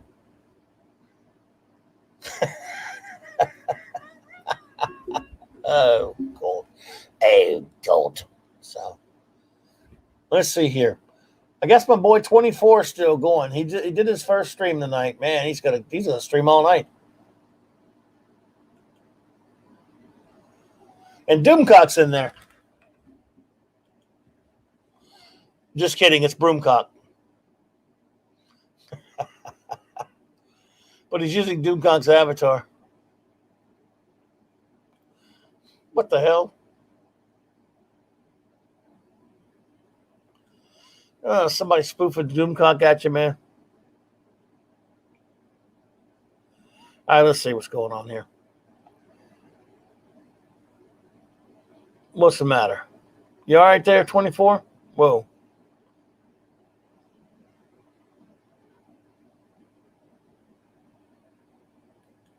I guess he's got a troll in there. God, I mean, look, it's the man's first stream. Don't be a jagoff.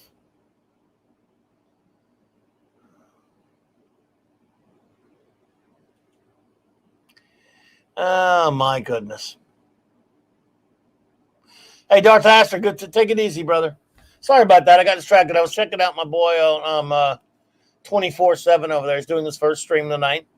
I didn't know he was doing it tonight. I thought he was doing it a different night, but I'm happy for him because he mostly just does videos. And so, anyway, he's got somebody in there.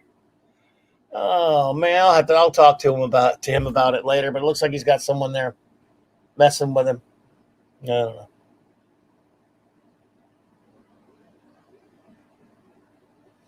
I hope. Yeah, who knows? Maybe he's some guy. I'm not sure. Anyway, well, what can you do? He can handle it. He's a big boy. He can handle it. All right, let's see here.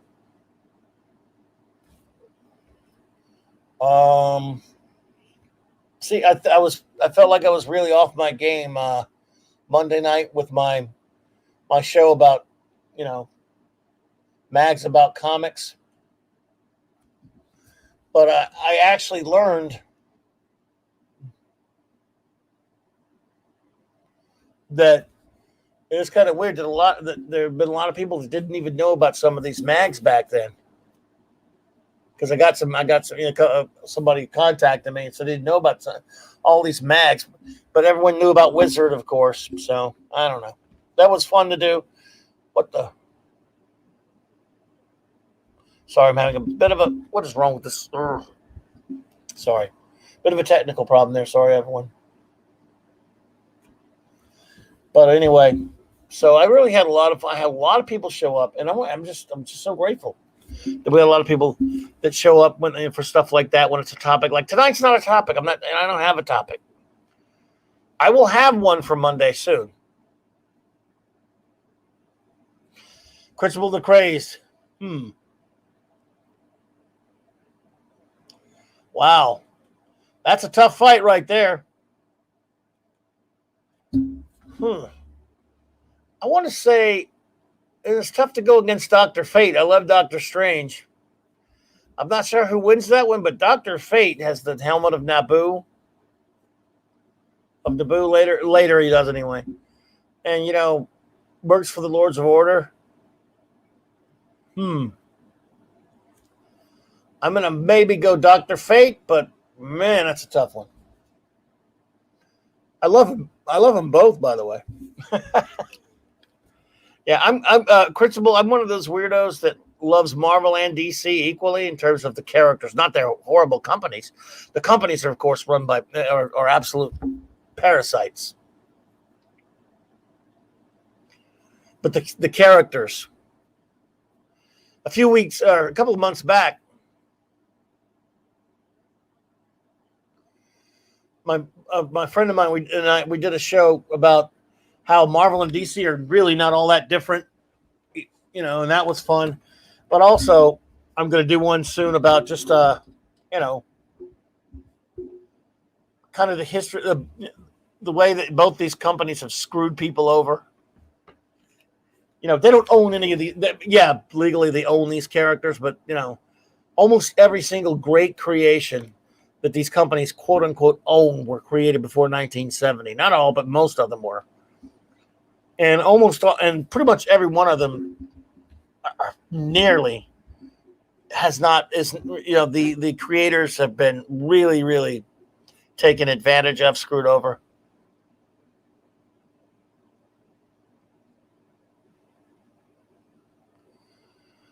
I need a Band-Aid for that boo-boo. I'm not sure what that means.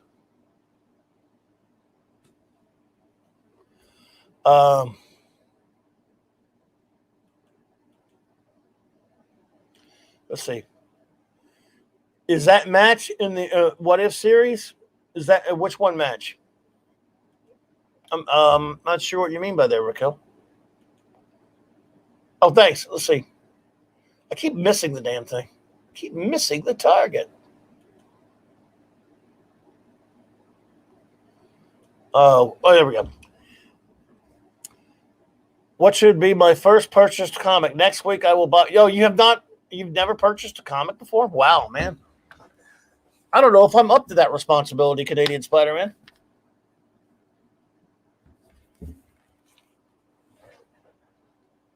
I don't know if a mere mortal as myself could make such a decision.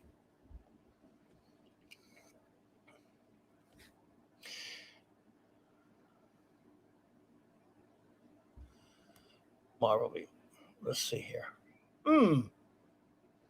That is So you're saying you've never bought a comic? Well, it's difficult to answer because here. I would have to ask you some qualifying questions. Think of it as if you were like trying to buy your first car, or you were trying to buy a new car, and I'm your salesman. I don't like that. By the way, I grew up in the car business, but I'm the only one in my family that was never any good at it, and I hate it. But I was around it, so I'm just saying, as your salesman trying to sell you a car, I've got to ask you your needs. I've got to do. They have a thing called qualify your customer, and since that you get to know your customer, so you better understand what kind of vehicle they're going to be looking for, what would appeal to them, what they need it for, that sort of thing. So. Comics buying is similar in the sense that I got to know I need to know what types of genre you're interested in. I know you have the moniker of Canadian Spider-Man. Does that tell me you like the Spider-Man films, obviously? So, okay, there you go. And now you've just told me more of what I need to know. Spider-Man.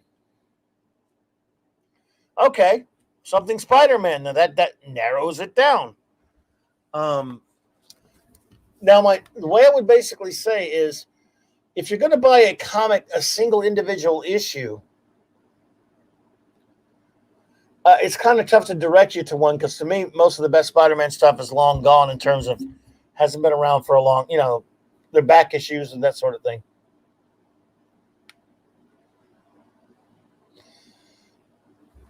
But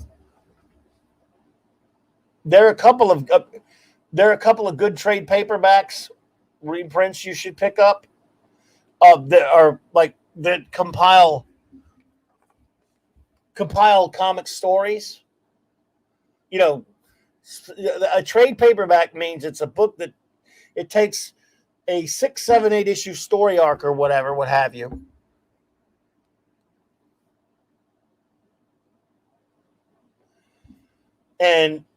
Or era or a run, and you can read it from there. I think I don't know. Again, I don't know what would appeal to you, but like D-Bud says, I start at the beginning and get the first Spider-Man Epic Collection. I have the first Spider-Man Omnibus. Hey, Bruce Lombardo, what's up? And there's Broomcock, who was just over there at my boy 24's stream. Yep, as I was saying earlier, Bruce, my buddy 24 was doing his first live stream. I think he said it was his first. Anyway, so I tend to agree with D-Bud. I would kind of try to get. You don't have to get an omnibus. They're expensive, but I would say,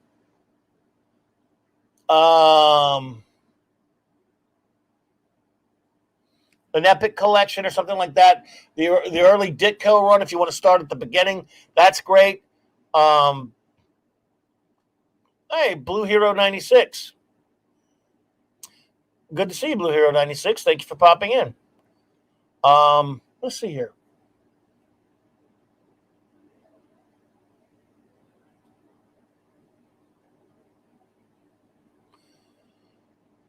Well, it's Felix. Now, please correct me if I'm saying it. Is it Kairos? Kairos, Felix Kairos. I'm sorry. I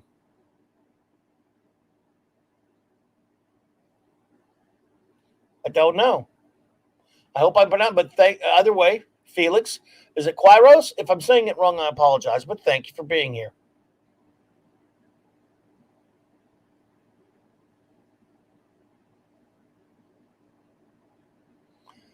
Let's see.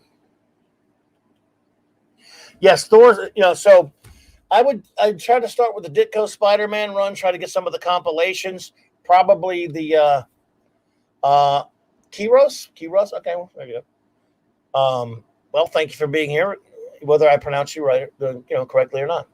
Let's see here. I would let's see the Ramita run. There are also some individual stories. I mean, there's so much Spider-Man. It's just for my taste, Canadian. If you can get a trade paperback, something like that, I mean, start from the beginning. It's great to do that. And if you want, I will try to come up with some, with better recommendations and send you. I don't know if I have any way of contacting you. Do we follow each other on Twitter? I can't remember now, but if we do, I'll check and make sure. But I'll have a better recommendation for you there. Yeah. So, yes, of course. And again, if you're a Thor fan, as many, many times our buddy Steve Mitchell talks about, of course, as we talk about our Simonson's Thor run, current comics. I haven't read it yet, but Walt Simonson is doing that Ragnarok series that Bruce Lombardo is always talking about that I want to read one day. Yeah, see that I do have the I got given the first Spider-Man omnibus as a gift, and I love it. But maybe I mean, it give you a hernia. So, an Epic collection is a lot easier. Or even the paperbacks of the Masterworks, which you can find. Well, Blue Hero, a lot of people don't like the Clone Saga, but I actually have a good friend of mine that does. And he does the show with me sometimes. And my friend Flash, he does it a lot in there and there. He and I've known like two other people who are big defenders of the Clone Saga. I actually had dumped out of reading a lot of Marvel at the time, so I've never even actually read it all. Never bothered because, you know.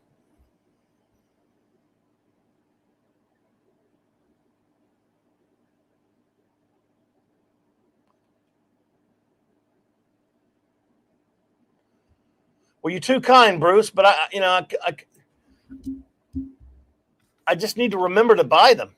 But I will. But I don't do Discord much. I was on it earlier tonight, and I was having trouble with it anyway. But I would be happy to talk to you on Discord. I would love to talk to you. You don't have to send me anything, man. But I would, if you can. Again, it's not easy, but they have omnibuses and they have Epic collections. In my opinion, Canadian Spider-Man, it would be great if you started at the Ditko era, moved into the Romita era, just go with the classic stuff. But again, an old timer like me is going to say stuff like that.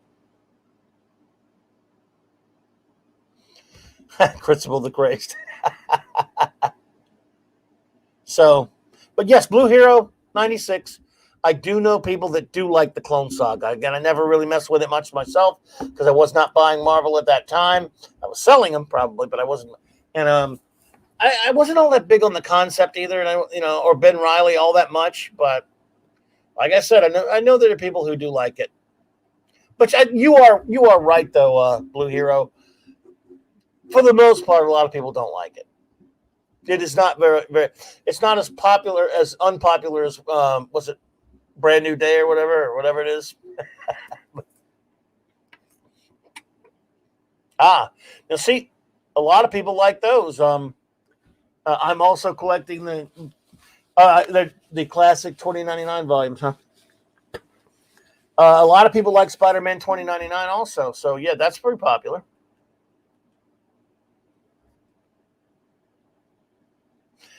Yeah, great stuff.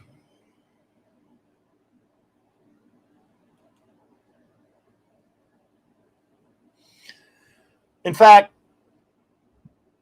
I do like to do like recommendation show. I don't know, who knows? I did a recommendation show a couple of months back where I recommended different kinds of stuff, different comics. Maybe I got to do that again soon as well. So, but yeah. Well, let's see here. What else we got going on? This is just again for those new, and I do thank everyone for being here tonight. I really appreciate seeing you all. It's fantastic. I wish I had something to give you other than just kind of hanging and talking. Although I do like talking to you as well. It's great fun. But I try to have a topic every night except on Wednesday nights. Now sometimes we'll do one here and there on a Wednesday night as well. As soon as I get flashback from hockey season, we're gonna do we got a couple of list thingies to do. We're gonna do our top 25 favorite movies.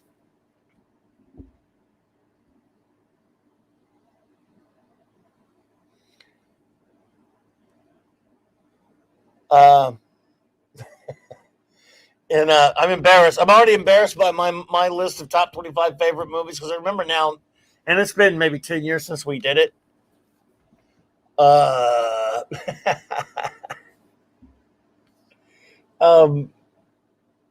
I looked at my list and I was like, holy crap, your favorite movies. What a freaking geek you are. Holy shite. Almost all of them. Or genre related films. Let's put it like that.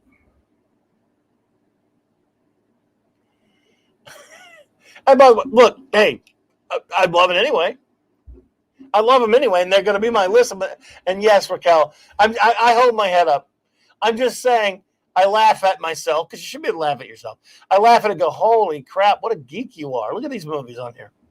I love those movies. They're my favorite. So I'd be lying if I made a list with other movies on there because these are my favorite. but and that's when we do our lists here, they're not top 25 best. We always use the word favorite because it's just opinion stuff, Yeah. So yeah, it's you got to be able to laugh at yourself. I say.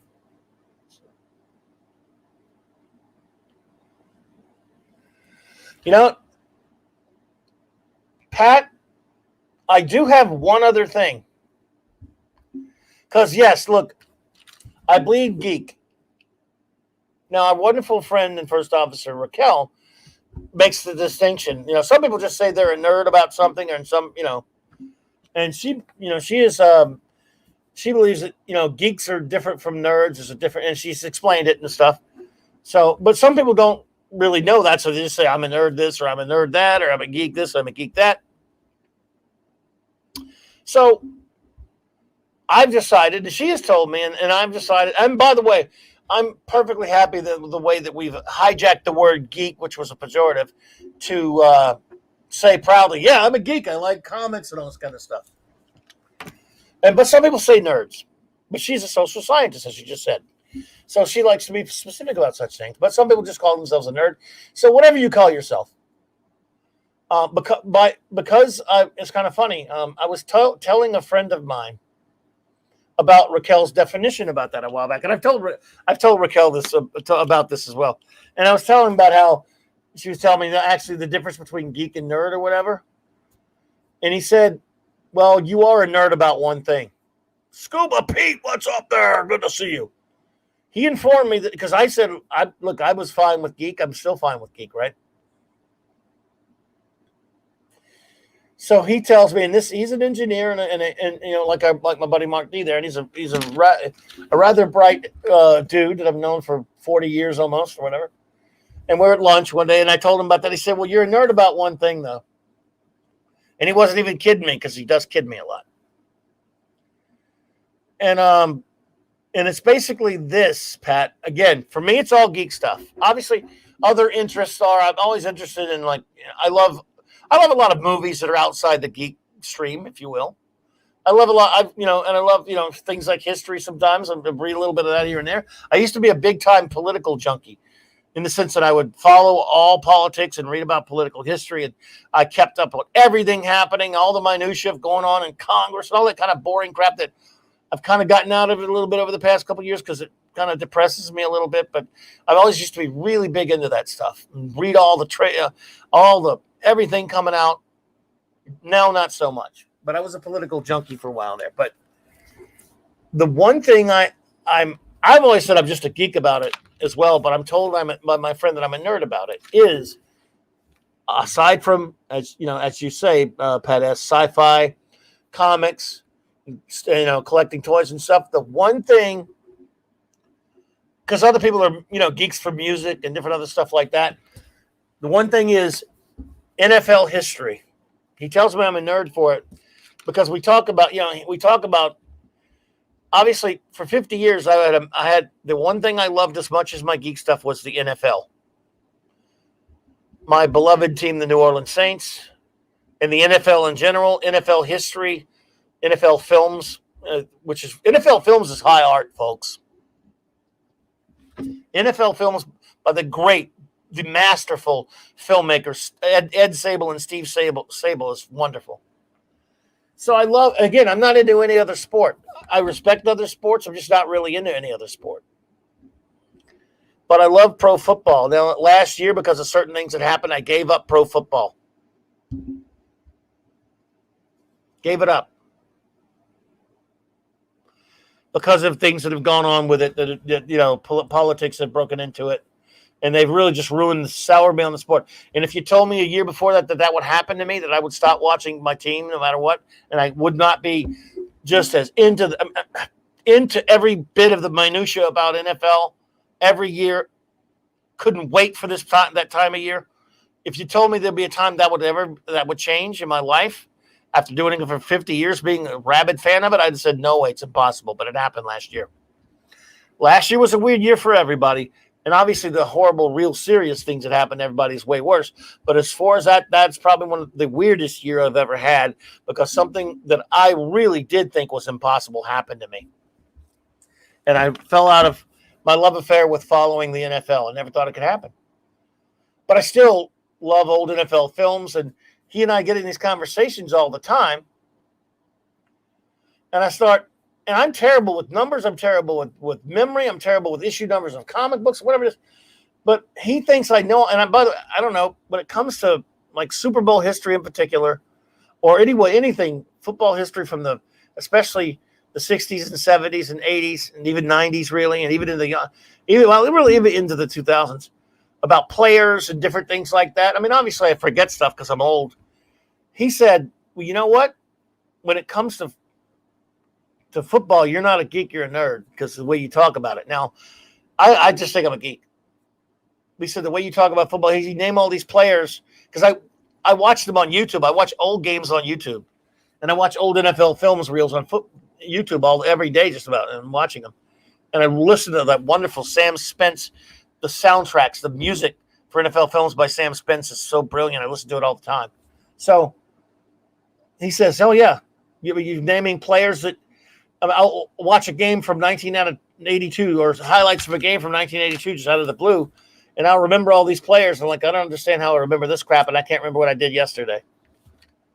But that's the way your memory works sometimes.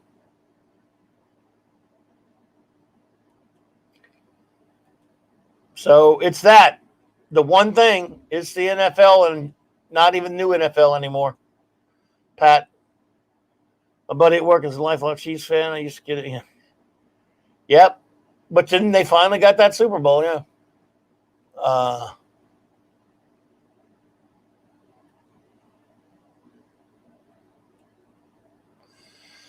Yes. Drew Brees broke my heart into a bazillion pieces. He shattered my heart. He did. He really did. It sounds silly to someone who's not into football. He did. He ruined football for me. It's a long story. I'm not going to go into it here, but he did. Not that he cares. He's a zillionaire. He doesn't give a crap what some silly old geek thinks.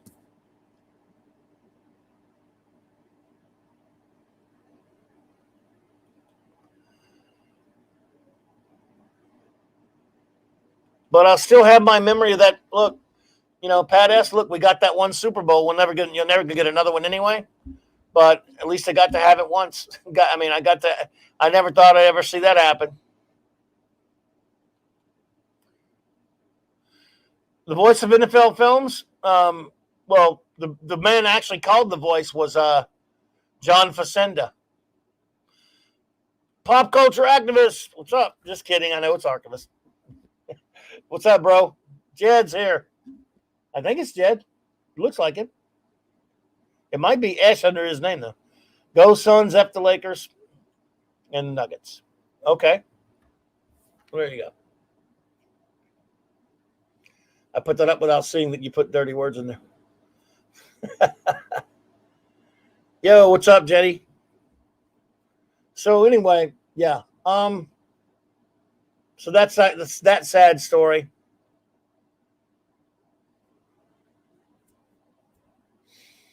So it's hard to believe. By the way, Pat S., dude, isn't it hard to believe that's been 11 years now since we got that Super Bowl?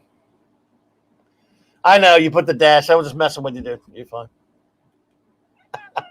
And by the way, that is why I miss having the sport to love. Because like what Jed put up there, sports hatred is the most fun hatred of all. It's the innocent hatred. It's what I call the innocent hatred. Because you hate your rival team. I know a lot of you aren't. I'm sorry to go sportsy on you, friends. A lot of people don't like sports, but Matt Ludy says, being a football player and a comic fan, an amazing mashup. Geeks, nerds, have love. Yeah, well, thank you for that, Matt Ludy. Appreciate it. Yeah, and that as a kid, that's what I want. I wanted to be a football player. I played as a kid in Little League and stuff, but I really wanted to be one. I wanted to be Johnny Unitas. Yeah, I know nobody knows who he is anymore. But then when I knew I couldn't play quarterback, I was going to end up more like being an offensive lineman, a defensive lineman. Then I wanted to be a defensive lineman. I wanted to be Jack Lambert, even though I hated the Squealers. Then I wanted to be, a tight end. But and now Tim Tebow is going to try to be a tight end. But yeah.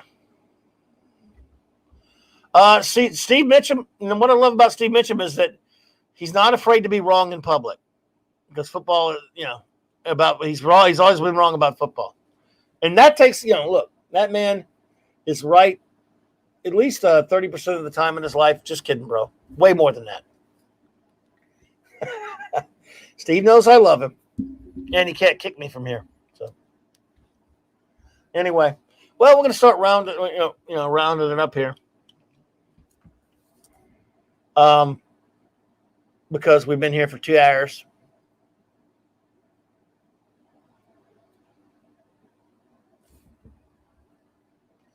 Well, see, I knew you would know something to that, Steve. He was the granddaddy of the position of quarterback.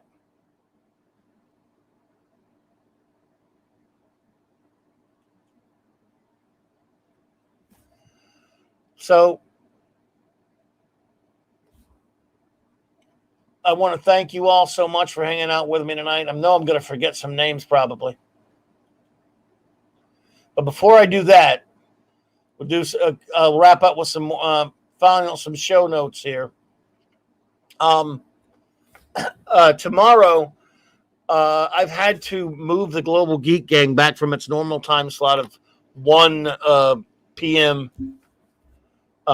Central Standard Time to 3 p.m. Central Standard Time, because my good buddy Paulie of Latino Slant, I want to help him out because he's doing I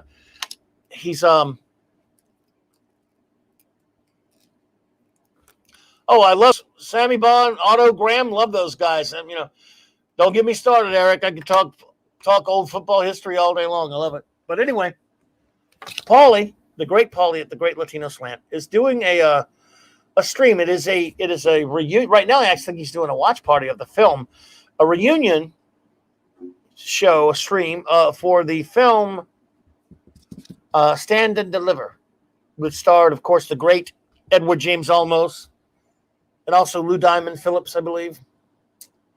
And that will be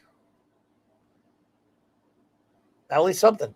It'll be something. And apparently they're going to be doing like an auction or something for charity. Is what I believe, if I'm not mistaken. So, I like I wrench for Paulie. I help him out. And I want to be there at least for the first 3 hours of it.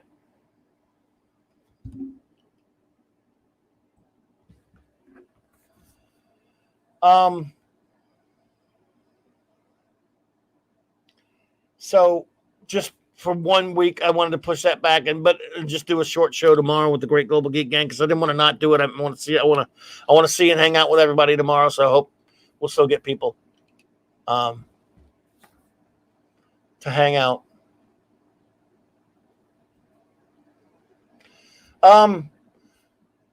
I can see what I can do actually, but he'll probably, knowing him, he'll answer Raquel before me. So Canadian. So I mean, I know I would answer Raquel before me. Anyway, but I'd be glad to help you with that, Canadian, and so would Raquel, my first officer. It looks like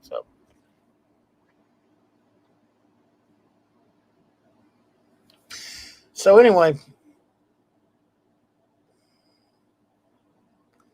that'll be tomorrow, 3 p.m. Special time, special place, shorter show.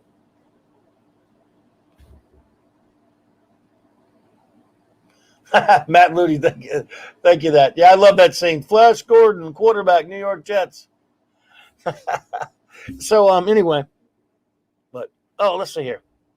I'm still glad to answer questions. I'm just figuring everybody wanted to get out of here, but not me necessarily. But would you be mad if all your fans went to Paulie's stream and just asked Battlestar Galactica questions of Edward James Almost? Would I be mad? No. Like I say, I'm gonna go on 2 hours later. So the first 3 hours of his stream. Well, yeah, Jed, I talked about Loki earlier. We could talk about it again on the gang tomorrow if you want. But I did talk about Loki. But anyway, the show. Would I be mad? No. Look, he's my friend. I'm never mad. I love when people show up here. But if you're at another stream, I don't get mad at stuff like that. Loki's, Loki. Well, Loki also is a great friend too. So whoever stream you're at, they're my friend. I'm glad you're there hanging with them and supporting their channel. So, and again, I definitely go there and support Paulie. But yeah, the first 3 hours of his show, I won't be on. So that's because I moved it back. And I imagine he will get a lot of Battlestar Galactica questions. I'm gonna go. I mean, I hear he's a really cool dude.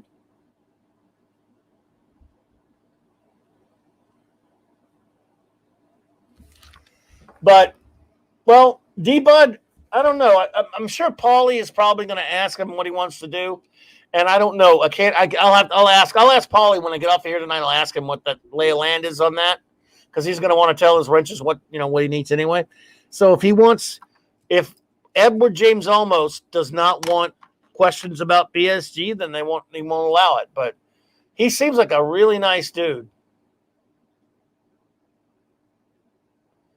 Thank you so much, my friend, Dee Myers. I appreciate you. So he seems like a really nice dude from what I've heard and what Paulie said. So I imagine he might entertain questions about BSG for a while. Maybe they'll do a short segment. I don't know. I'll find out. But anyway, yeah, so he seems like a great guy, so I'm sure he'll probably be cool with it. But yes, they're there to talk about that film. Critchable the Crazed. No, I didn't talk about that tonight, but I did talk. Paulie and I streamed Monday about the casting of the Mexican actor playing Submariner. We did talk about that on Paulie's stream. We did a little on that. I have not talked about it tonight, though. I don't know the actor. And again, it's MCU, which is kind of MCU now anyway. But so. To me, who they cast anymore doesn't even matter. But the guy might be a good actor, but he'll still be in a lousy MCU movie probably, so it won't matter, even if he is a good casting, And yes, he has taken some abuse and some heat because he happens to be Mexican, cast as Submariner, and that's a shame. That shouldn't happen. Even if you don't think the guy looks like it, be respectful. He's got, criticize anything too. You can do that as well, but just don't go after the actor. Why do that? Be cool. I'm sorry, Snort. I do keep you awake past your bedtime. I'm sorry. So anyway, I appreciate you, Snorter Poopas. And then Saturday night. Yes, it is. Oh, yes, it is on like, am I allowed to say on like Donkey Kong, or will I get in trouble?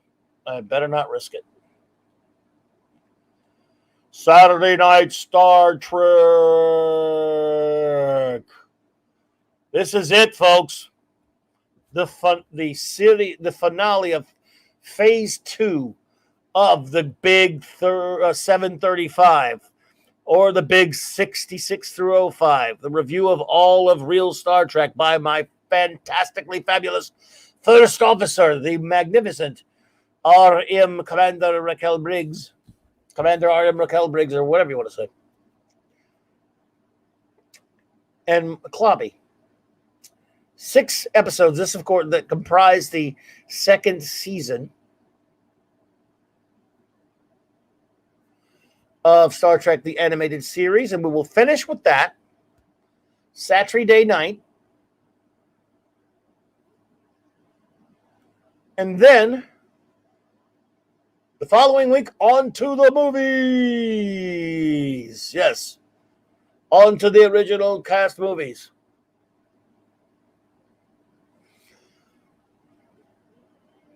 So I can't wait. We have a fantastic time. Everyone is so much fun on Saturday night. So I can't wait to see you all there. I've been enjoying the animated series, seeing it again. It's been a few years since I watched it. Not too long, but as far as watched all of it. So, and it's a lot of fun. And, hey, again, you guys are fantastic. And yes, Jed, the movie's big time. Yes, we got the 6. We'll do the 6 movies, and then we'll move on after that to TNG and DS9 and Voy and then Ent. So, yes, a lot of fun. And that's the big 735. I don't even know how long that's going to take us, but I haven't computed that yet. What are, though, the odds of a Steve mentioned, what are the odds of someone getting a total Fizzbin? I mean, the odds are astronomical, believe me. So that's 9 p.m. Central Standard Time.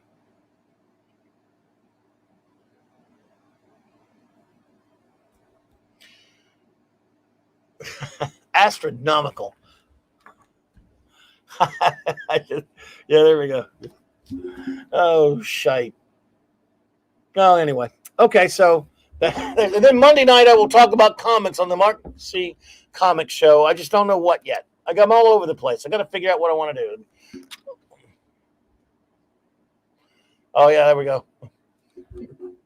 You are great. I am great. Sorry if I didn't do a good one on there. Try one more time. You are great. I am great. 20 years of seminars and lectures to worlds of fools who couldn't even begin to understand my work. Colleagues laughing behind my back at the boy wonder, then building on my work. Okay, you asked for it. Sorry. That was terrible, but it's your fault, Eric K. Oh, crap. Oh, my goodness. Thanks, Steve. Oh, man. Oops, I made noise. Sorry. Oh, I love the ultimate computer. So anyway, yes, Saturday night. The Pirates of Orion, the Practical Joker, How Sharper Than a Serpent's Tooth, Bam Albatross, and the Counterclock Incident. So, thank you all for being here tonight, my friends. I appreciate you. Of course, the great, magnificent first officer, the wonderful R.M. Briggs. Love you. Thank you for being here. The great Steve Mitchum. Thanks, buddy. Always a pleasure to see you, bud. J-Man was in here earlier. He had to run, but a big shout out to J-Man. Scuba Pete, thank you. Then they call him Scuba Pete. Snorta Poopas. Always great to see you, buddy. Captain Hipster Spock, Captain Hipster Spock, thank you for being here, sir. The great Eric K. You the man. Canadian Spider-Man who does whatever a Canadian spider can. I do believe the great Chris Persia was here earlier. Hail, Chris Persia. Chris Will the Crazed, thank you for being here. Matt Ludy. Matt, you're just being silly now. It wasn't that good. But thank you, Matt. I appreciate that. Let's see. She had to leave, but the beautiful and the wonderful Arwen was here. And I appreciate Arwen for being here. The great Pat S. Yo, bro. Appreciate you, man. Always great to see you, buddy. Dee Myers was here. Thank you, Dee Myers, for being here. I'm trying to remember everyone, of course. You know how that goes. It's tough for me to remember everybody. The great Mark D with a C. Hey, bro. Good to see you. Jed's here. Jed, Pop Culture. Archivists. Please go to their channel. There's a link in the description below, by the way, and sub to it. Let's see here. Phantom Outsider was here. D. Bud Martin, brother. Always a pleasure, my friend. Dark Shadow Logan. I'm doing this from my garbage memory. Pam, under the guise of Claude Perishable. Minimus Prime. Dadman Walking. Always a pleasure to see you here, sir. Thank you so much. Let's see here.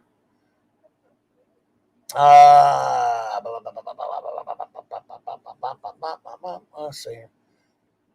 Bruce Lombardo. Appreciate you being here, sir. Always a pleasure, my friend. Let's see here. I'm trying to remember some of the others.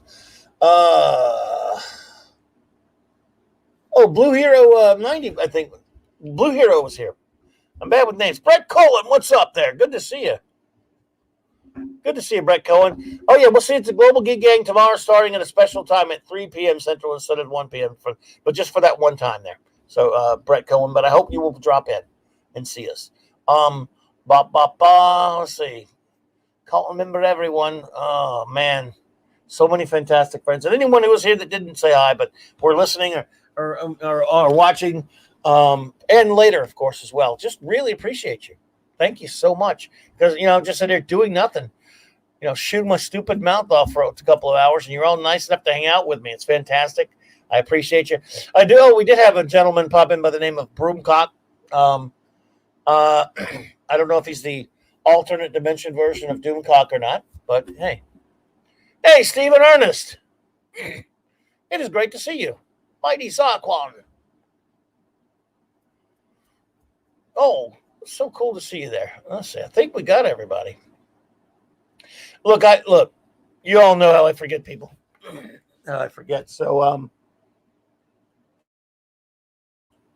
oh yes, Janet from Another Planet was here with us as well, but had to run.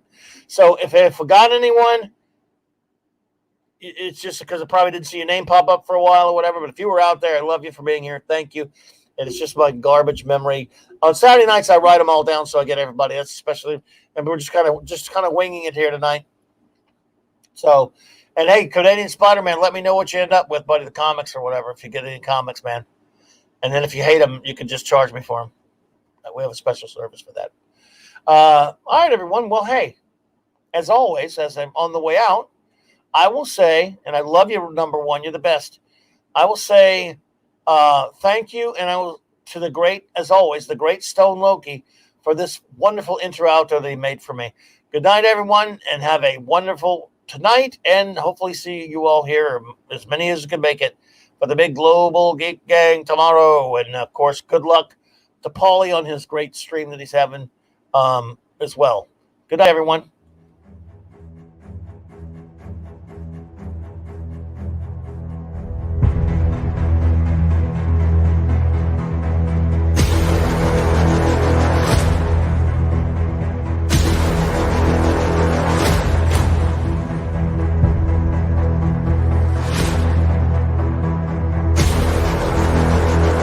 Scuba Pete! I almost forgot. And I did say D.D. Myers, but I'll say it again anyway. Thank you.